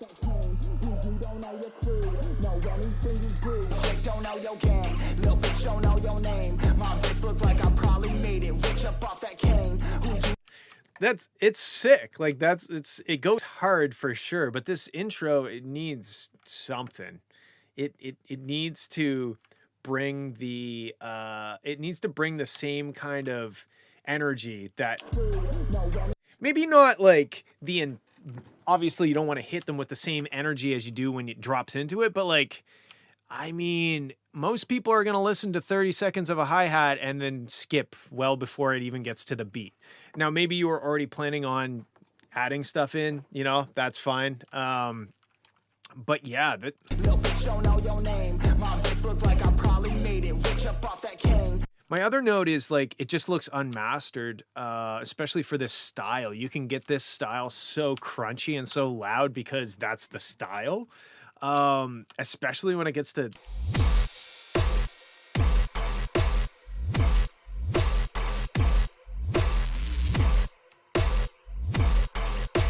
this is super unique. I like it.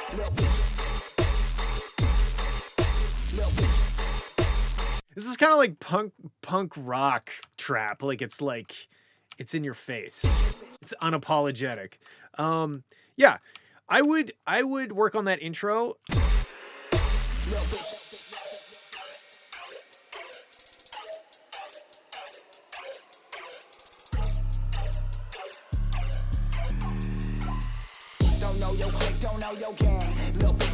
And then the thing that's gonna really sell this track, besides like having that intro sorted, is really good mastering. That's just like listen to what's that Jack Hughes song?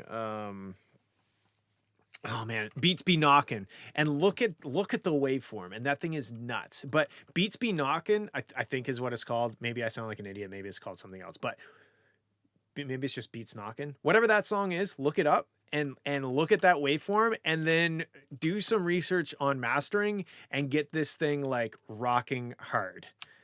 Things like Nick. Yeah, like Eswin said, if the mastering slammed, even at the expense of like distortion, because like the track's distorted anyway, so you might as well just absolutely mash the limiter on the master, as long as you do it in an intelligent way and it's not doesn't sound like crap. It sounds hard, you know. Besides that, get the intro sorted. I kind of got a little bored in this breakdown because of the style of the track. I'm like ready to keep going, you know, and then master it. Cool. All right, Grim Wolf, here we go. This is an FL remake of Valkyrie Varian Laura Brem. Okay, gotcha.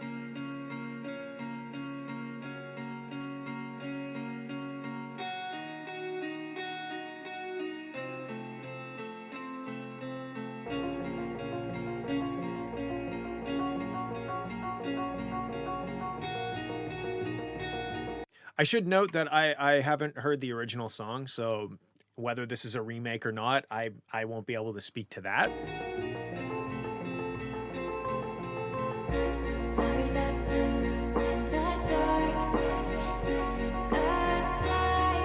Feel like the vocals are too wet, like they're too much reverb. They kind of get lost in the mix.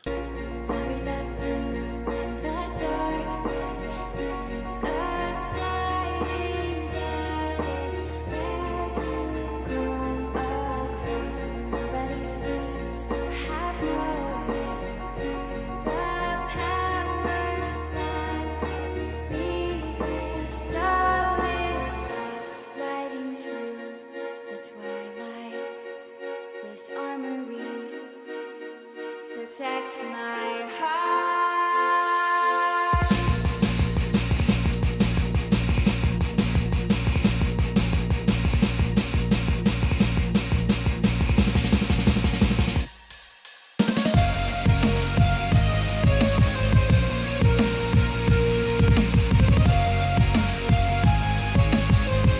Okay, so the vocals definitely could be a little more present, and I think dropping some of the reverb off of it is probably going to help. When we get to this part, it sounds like Mega Man on the Super Nintendo, which is a big compliment in my books. I feel like the drums are in a small box, and no, I'm not going to say it's a cardboard box. It could be a wooden box.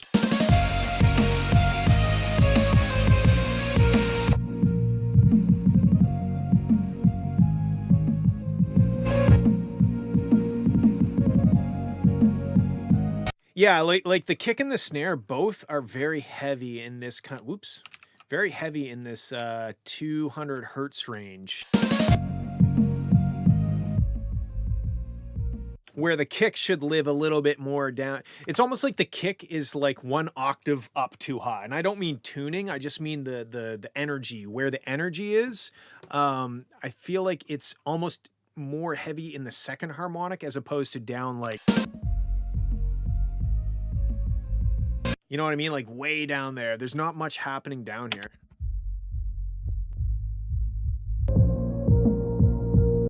So that, I think that's going to help a lot, is getting a little more low end as opposed to low mids. This is very low mid heavy.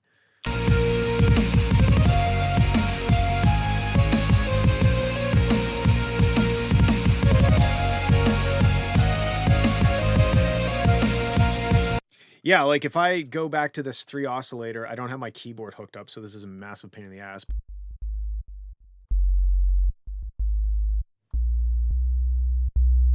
I think those are the notes. Yeah. Okay, so if I just play a sub bass on this while it's going.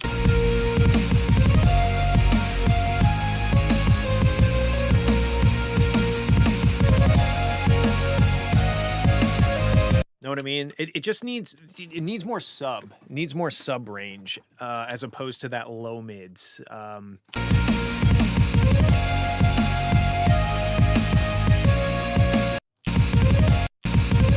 This is something I struggle with a lot, is when you have like a kick pattern that's really close to each other, what do you do with the side chaining? That's can be quite difficult to figure out, because when I hear da da da da, I don't know if the side chaining should go with it, because I'm hearing the da da da da of the kick, but I'm hearing the tracks going woof, woof, woof, woof, like the side chaining kind of going crazy, right? I would maybe just see what happens if you either, I don't know how you're doing your side chaining. Sometimes what I'll do is, if I say I wanted to sidechain, automate volume. This isn't how, this is just to show you what the sidechain might look like. So say your sidechain is like this for most of them, but all of a sudden you have kicks really close to each other. So now you have this sort of thing happening, right? So what I would maybe do is, instead of that, I'd maybe shorten it a bit like this, and just because you want the side chain to allow the master bus to not get absolutely wrecked, but at the same time, the side chaining in these moments it's kind of distracting.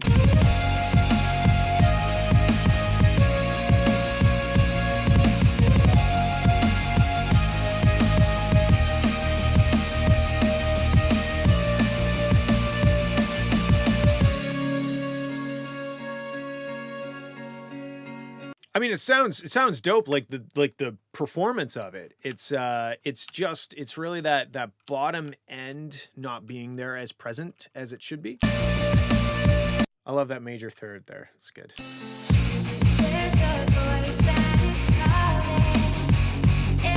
The guitars also might be a little, I don't know, not dull, but they're hard to put my finger on it. They sound a little too, oh, I don't know what the word is. There's that side chain again. Yeah, I feel like that's a mystery that has to be solved, and I still don't really know the answer to it. I struggle with it on my tracks too. I think that the guitars are just a little too like mid-range heavy or something. I don't know. I can't think of a word. They're not bad. They sound a little small, maybe.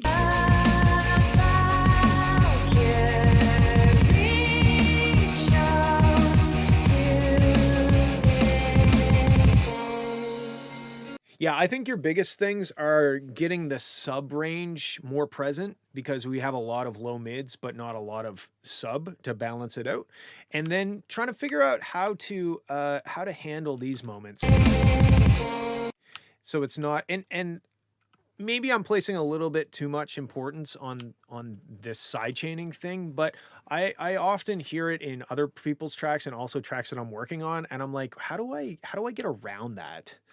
Anyway.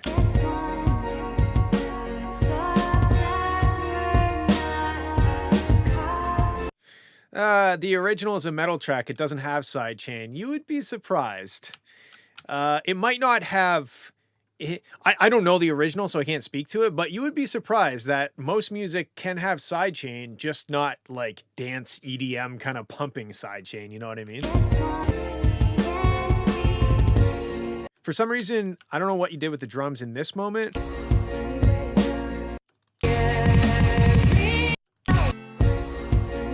But all of a sudden, it's kind of, it's a little wet cardboardy, I think. I hate to say it, damp cardboard.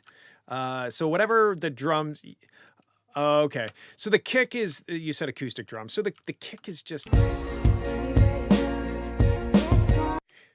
it's almost, I think the drums are too loud, and also they probably need to be bus compressed a little bit, because they just kind of sound like raw kick and raw snares sort of thing.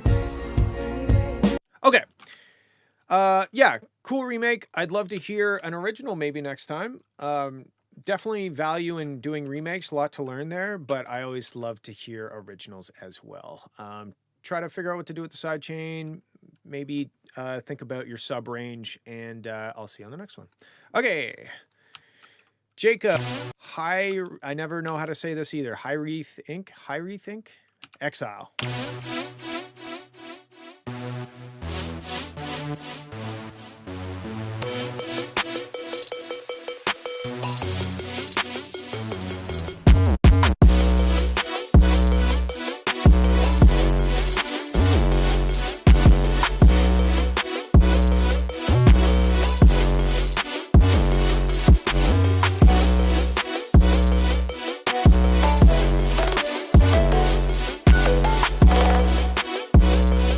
Okay, this is cool. The intro heareth. Thank you. Now I know. I'm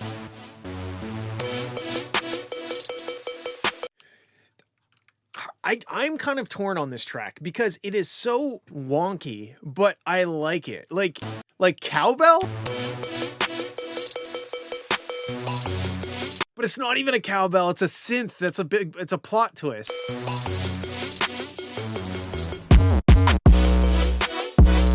It's so wonky. I do like the wonkiness.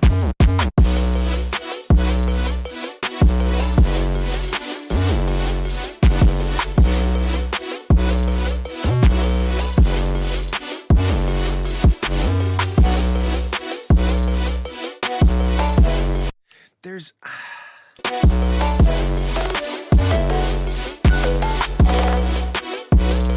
I wonder what it would sound like if you got rid of the pulsating super saw thing, like.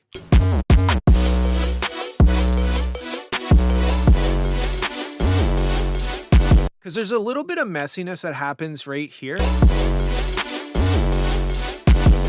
Because you have this pulsating super saw, and then you have this like lead that's also a super saw playing sustained notes over top of it, and I kind of get a little bit lost in the sauce when when that happens.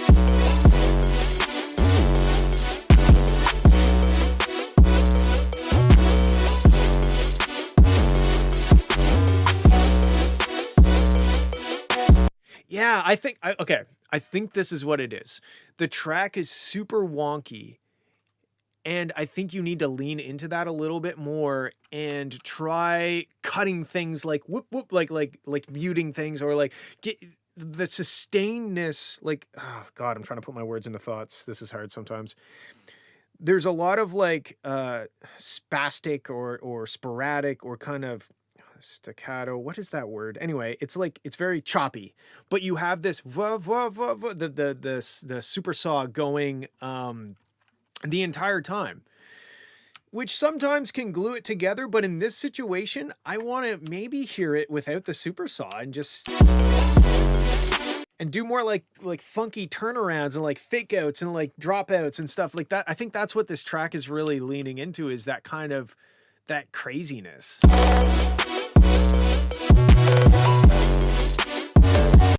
What Nick is saying is it makes too much sense. Kind of.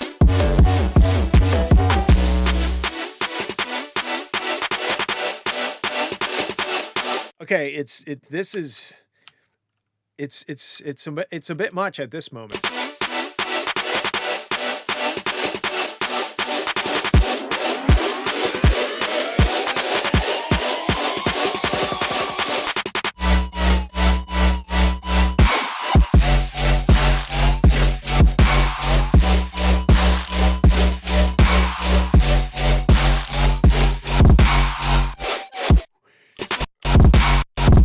Oh my God.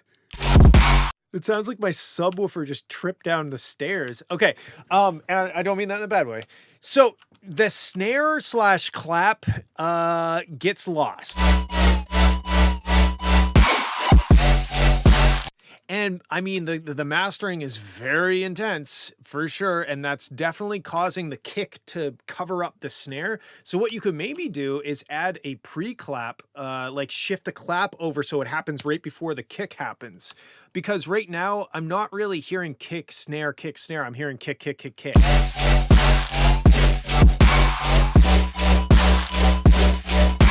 like maybe a very subtle pre-shifted snare or clap or something would give the snare or clap more clarity or like presence.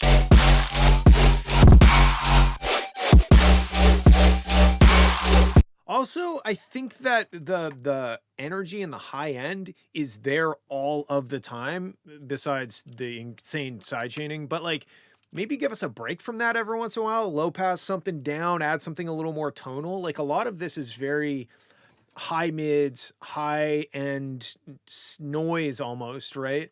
So maybe like think about managing that a little bit more in terms of what the listener is experiencing, like a lot of the on their ears. So maybe give them like a little break now and then, low pass it down, do a little slap bass or something, you know?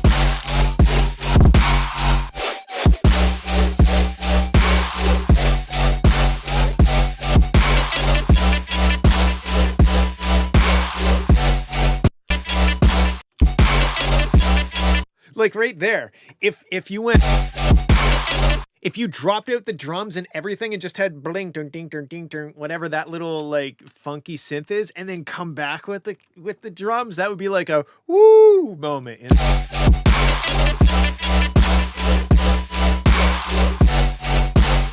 Yeah, it's like the rhythm kind of like squelch or scream or whatever the term that people use. It's very dissonant and like I think if you like tamed that back a little bit and it was a little bit more tonal, it would be a bit nicer on my ears.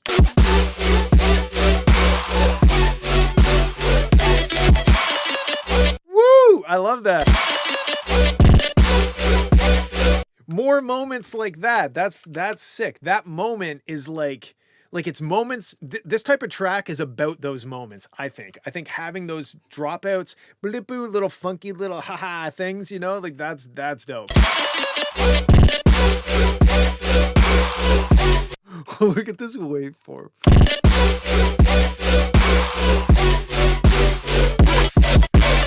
They want me gone, pick a bone, all my thumpy no. Breaking off, on, never take the ass for more. Popular known as I know, bagging these dubs in my blow. Dropping my stall, you can show, knocking heavy open doors. Fuck the window, fuck the vinyl, got here, heavy no.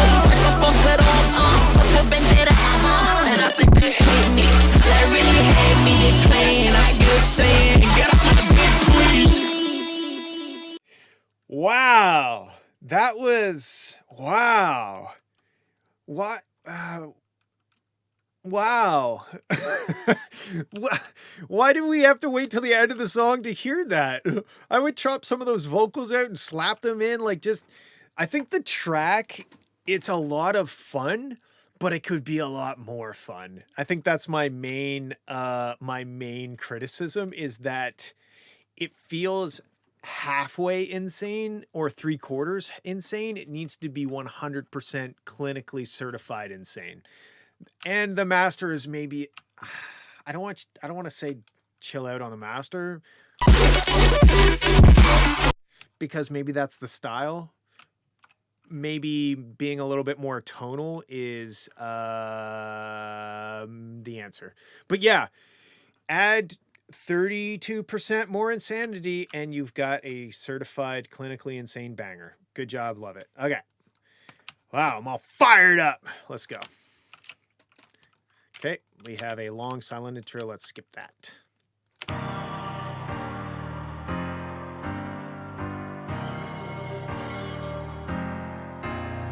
The touch of yours. This is a big change in style. This is very smooth compared. This is almost a nice, like, I enjoyed that last track and now I'm enjoying like a little dessert. It's a little smoother.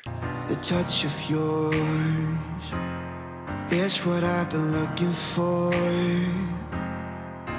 When you say my name, I just wanna feel you more. I tried to read your book, but it's too complicated. This is sexy. I like it. There's like a hiss over the whole thing. I don't know if that's intentional or not. It's not necessarily a bad thing, but I do think it's a little loud. Like we have this. Okay, I'm boosting the wrong. So I'm not sure what that is. If it's layered in there as a layer, I'd maybe turn it down a bit, because to me it just kind of sounds like the mic preamp was on the entire time. Touch of yours is what I've been looking. Okay, for the vocals, they're a bit hot in the top, like in the high mid area. They almost sound a little too saturated. I'd also maybe try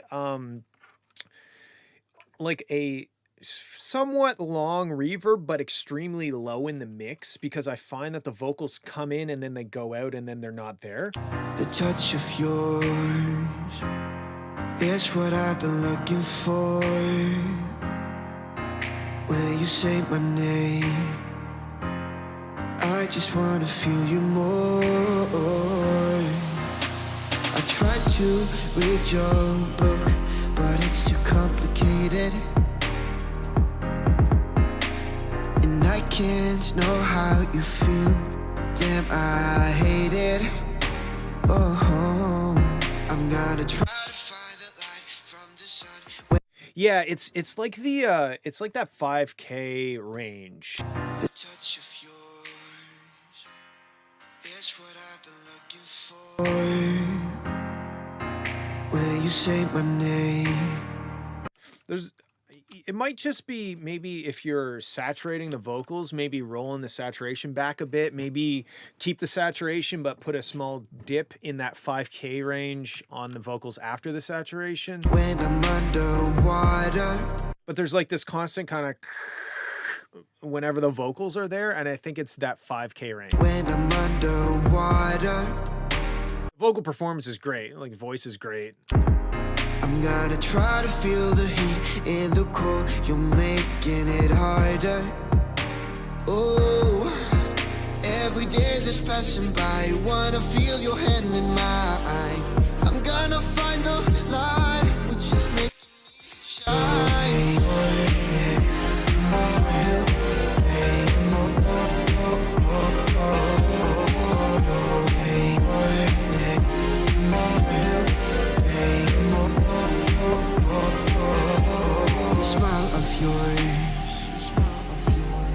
Never sad no more, Okay, when we get to this spot, making me shine. there's some chords that are maybe not playing nice with each other, or maybe reverb or delay that's not playing nice with the next chord or something. There's some dissonance in the chords, I think. And I agree with Eswin. I kind of felt like it was going to build up to like a choppy drop. That's not to say that's what it needs to do or should do. That's just what I was kind of expecting. Smile of yours, I'm never sad no more. Maybe that's not your style of music. Maybe it's more about keeping the smoothness. But I do kind of think maybe it's a remix or something. I do kind of think that like Smile of yours, dropping into some sort of cool, like glitchy kind of cut up kind of thing. I think that could be cool. when you're getting close. Okay, another thing I thought of is whatever key this song is in is a bit low for the sub. So if I go to my trusty sine wave and I remember how to load up the piano roll, let's figure, is it like D or something? When you're getting close, what are we waiting for? I tried to. Yeah, it's in C. C is a little challenging because it's just like anything below D really starts to become hard to hear. So what I noticed was when you play your first chord, the bass isn't, the sub range isn't super present. And then the next chord, because it moves up, it's like, oh, here's the sub bass. I'm never sad no more, Like right here. sad no more, And then you hear the next note. no more. That can be a little challenging. You might be able to add a little bit of saturation to add some higher harmonics to the bass, so that when it goes down to the C, we still hear like the second and third harmonic. But it's something that's more, it's not a big deal for this track because it's not like a dubstep banger. So like the sub bass isn't quite as important. But it's something to keep in mind. You know, maybe maybe that's your range. Maybe you like writing in C, and that's fine. It's just something to keep in mind because it is a bit challenging to get the sub to be present.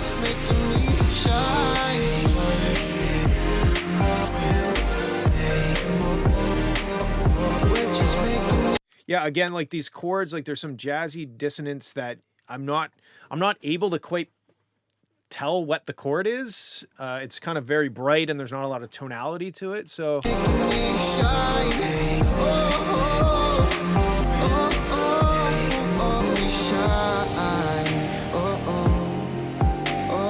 but it's a great track. Like song-wise, it's great. Performance of the vocals, dope. I think try to chill out that 5 kilohertz range on your vocal. That sounds a little overcooked. And I don't know, maybe try having a little fun with that drop section. Or if that's not your style, maybe one of your friends who it is their style, maybe they can do a remix or something. Yeah, cool. All right, let's move on. Oh, wait a minute. Are we done? I think we're done because this was the Net Felix. Okay. I mean, we're running a little long. So this is the track that I was going to fix the mix on is one by Rayhem, which is somewhere here. There. Yeah. Okay, let's listen to his mix and then we'll just do like a really, really quick. I don't have a whole lot of time left. We'll listen to his mix. We'll open up the stems and we'll do like a quick little I'm not doing the Robert Miles track. We'll do like a 2-minute try to fix, or maybe 5 or 10. Okay, here's the original mix, Light It Up by Rayhem.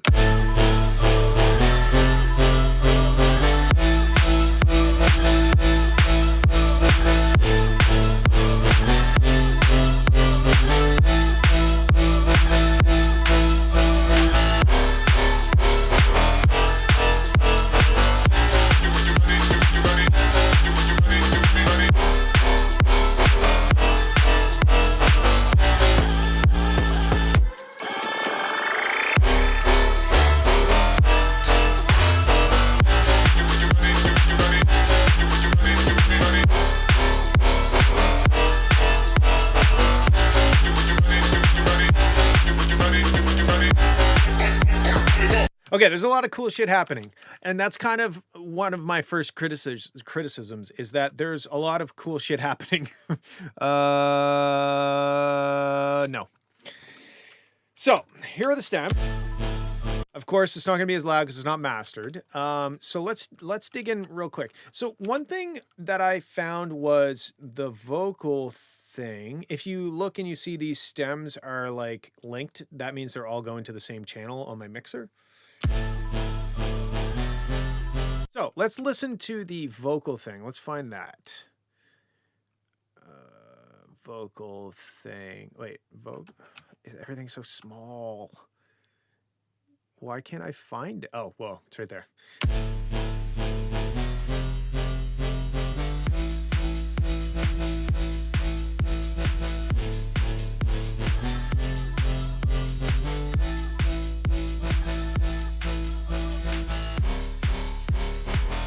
Okay, so to me, that vocal thing, maybe it's personal preference.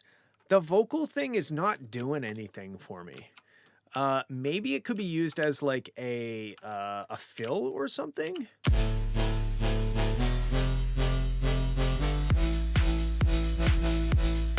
Also, I wonder what would the sub bass sound like if it was a little less sustainy? Because if we listen to the other part of the basses, they're less sustained and more kind of decay, right? So I know that I'm like super on crack when it comes to my mouse movements in FL, but I hope you can see past that. So what if the sub bass acted a little bit more like the bass that it's supposed to be adding the bottom end to? So let's just really quickly do something like this. This would be a lot easier to do if I had this the synth, but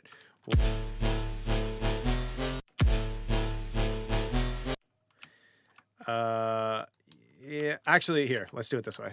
Dun, dun, dun, dun, dun. Sure, and then we can just change the envelope. And I'm only going to do this for like one bar just to kind of investigate. So we get this, we do this.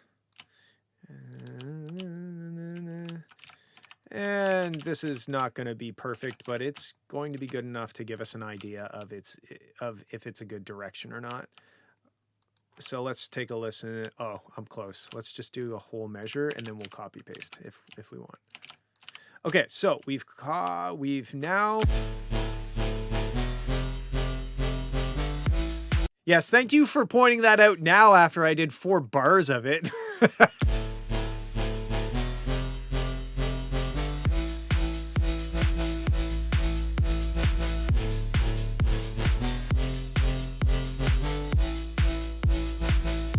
So to me, I think I like this a bit better. Again, it's not going through any mastering, so it's kind of a little weak compared to what we just heard, but it feels a little more connected to me than when the sub bass, like when you look at these two things, they're kind of supposed to be the same sound, right? Like you're supposed to just have a sub bass that's reinforcing the bottom end.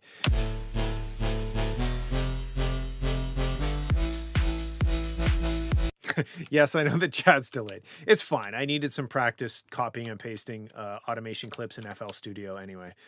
So yeah, I think that's the first thing. Well, the first thing was get rid of the vocal, at least for now.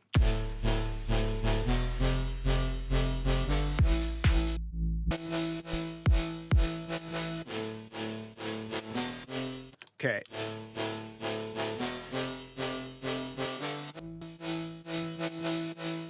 Let's get rid of...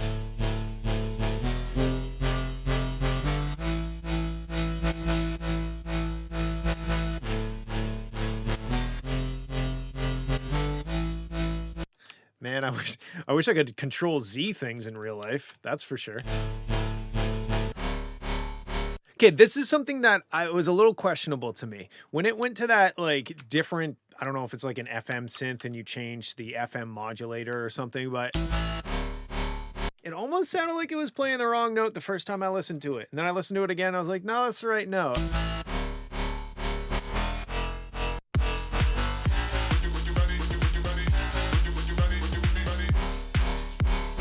Okay, so we'll ignore that for now. It's not really the wrong note, but it kind of is questionable. Now, I like the I like this the choppiness of this vocal, right? But I feel like it kind of gets undermined by all the other shit that's happening, specifically this 808 with the crunchiness on the top. Let's just see.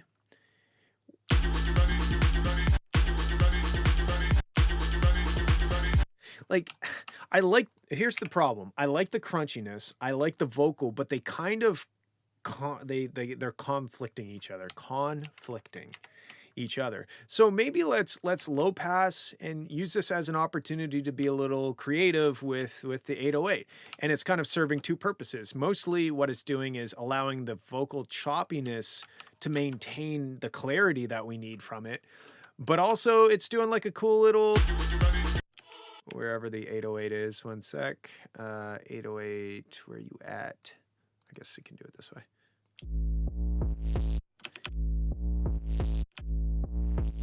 Like that's kind of, that's maybe a cool moment that could happen with the 808s. And at the same time, we're also able to hear the vocal chops better.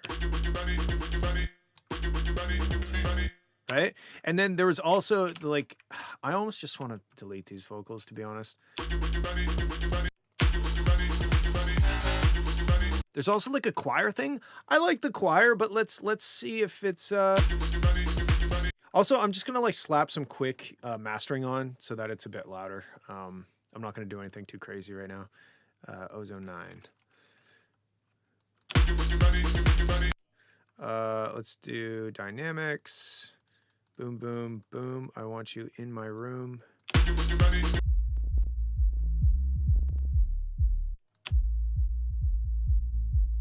just use each frequency band to try and control the dynamics of whatever's in that frequency band.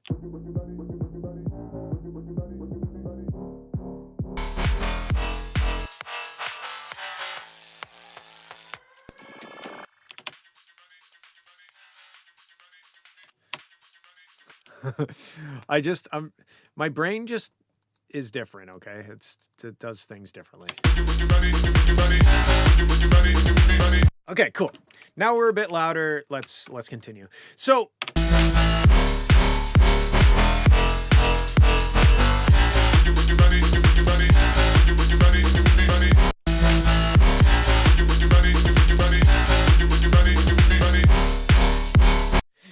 I'm still it might be this other top drum stuff. Yeah, I mean, some of this is personal taste, but like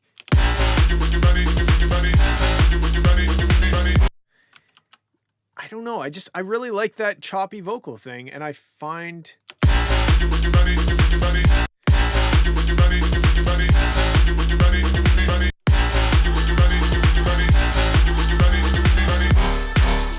he is the pocket lint, but in value he is gold. Thank you, I think.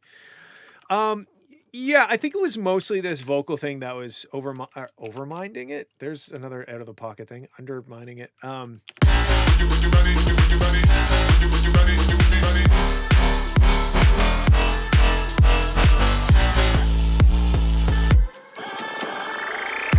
Yeah, I don't mind this vocal if it was used a little more sparingly.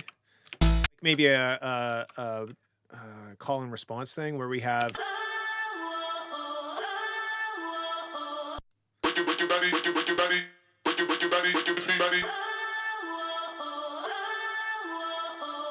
You know what I mean? Like, that's cool.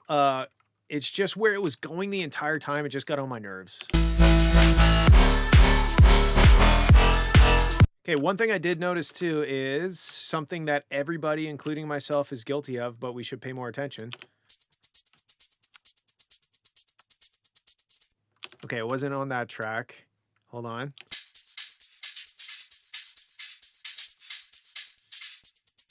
Oh, I do hear a little.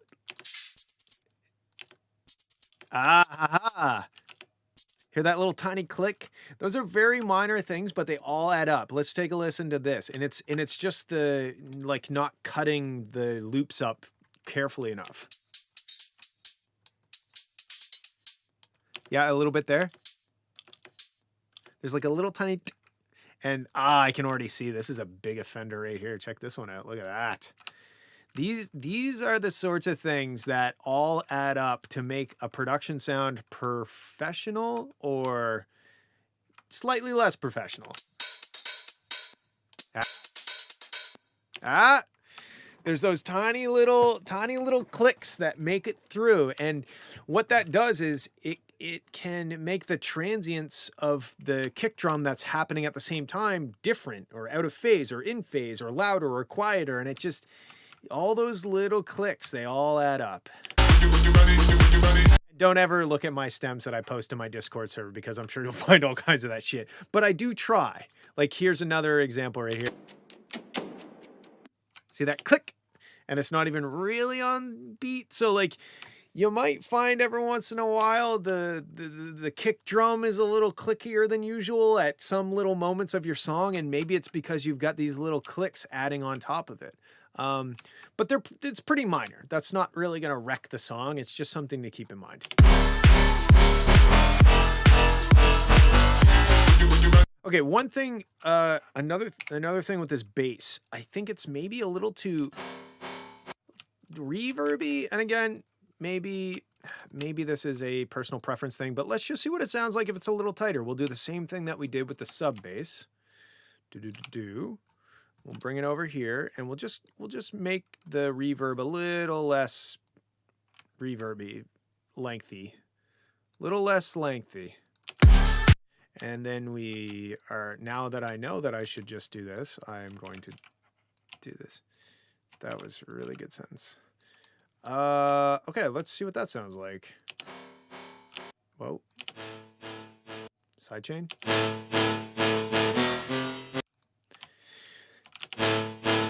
Yeah, I know but it's the tail that's bothering me because it kind of just adds this kind of like murkiness on top of the whole track.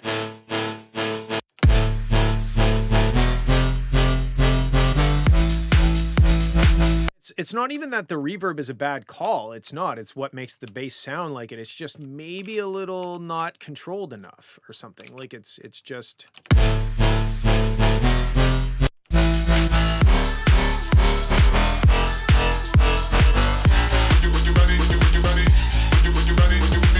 Ooh, that was cool. Even though it kind of sounds like, where is it? It sounds like you stole a stem from me. Oh, not that one. That's kind of cool too. Like this could be another call and response thing. The first one is the dan dan. And then if this was like, or where is it? This guy? This elephant? Oh, right here.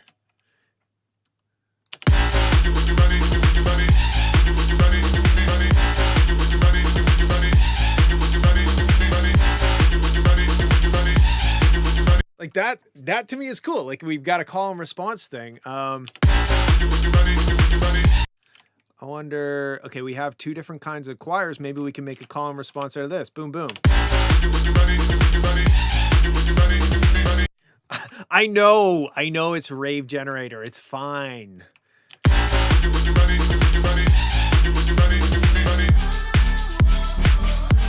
Oh, we forget. Okay. Let's copy and paste this. Hello. Okay.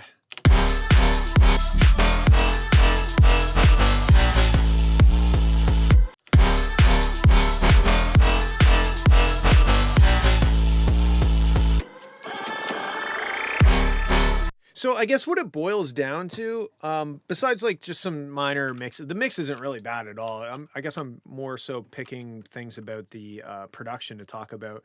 But I think this is a common thing that a lot of people struggle with. They have a bunch of cool elements, but they're not using them in the most strategic ways. Being able to carve out call and response things like this, I think adds more interest to the track, because now instead of just having the vocal go the whole time, it's now part of a call and response moment that happens. So like it's something to look forward to. It's something that gets stuck in your head as opposed to just going and going and going like the Energizer Bunny. In fact, you could even maybe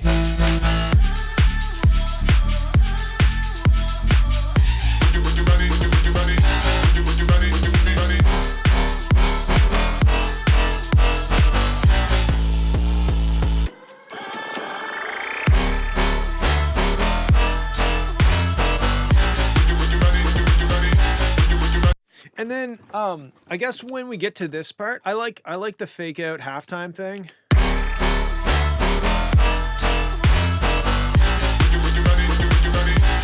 But I kind of feel like we didn't develop much. Like okay, we just kind of did a little bit of a breakdown. We kind of like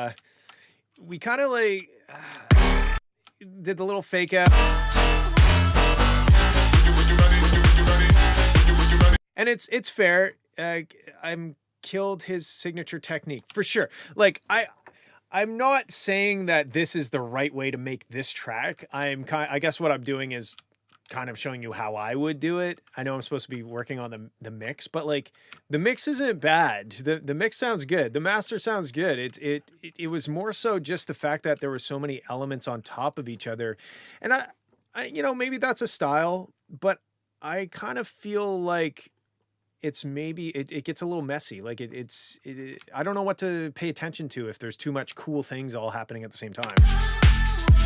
But yeah, I mean, I should have picked a worse mix to mix, because there's really not a whole lot. I didn't really do much besides add a little bit of mid-range to the bass sound.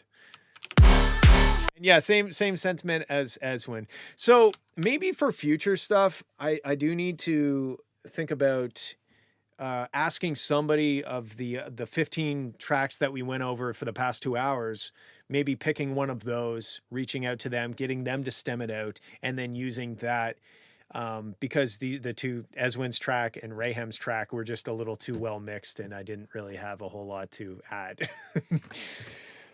But anyway, I think we're probably going to leave it there. 2.5 hours. I mean, 2 hours if you count the first half hour of technical difficulties. So thanks for everybody sticking around. I hope you guys get something out of this. I certainly enjoy checking out what you guys are working on, and offering up my ears and seeing what your ears have to say of it as well.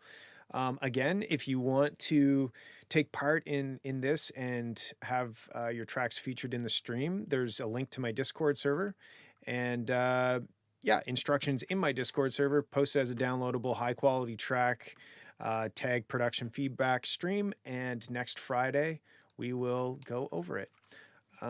So yeah, I'm gonna go eat something because I'm wasting away to nothing. Thanks for joining me. Goodbye. And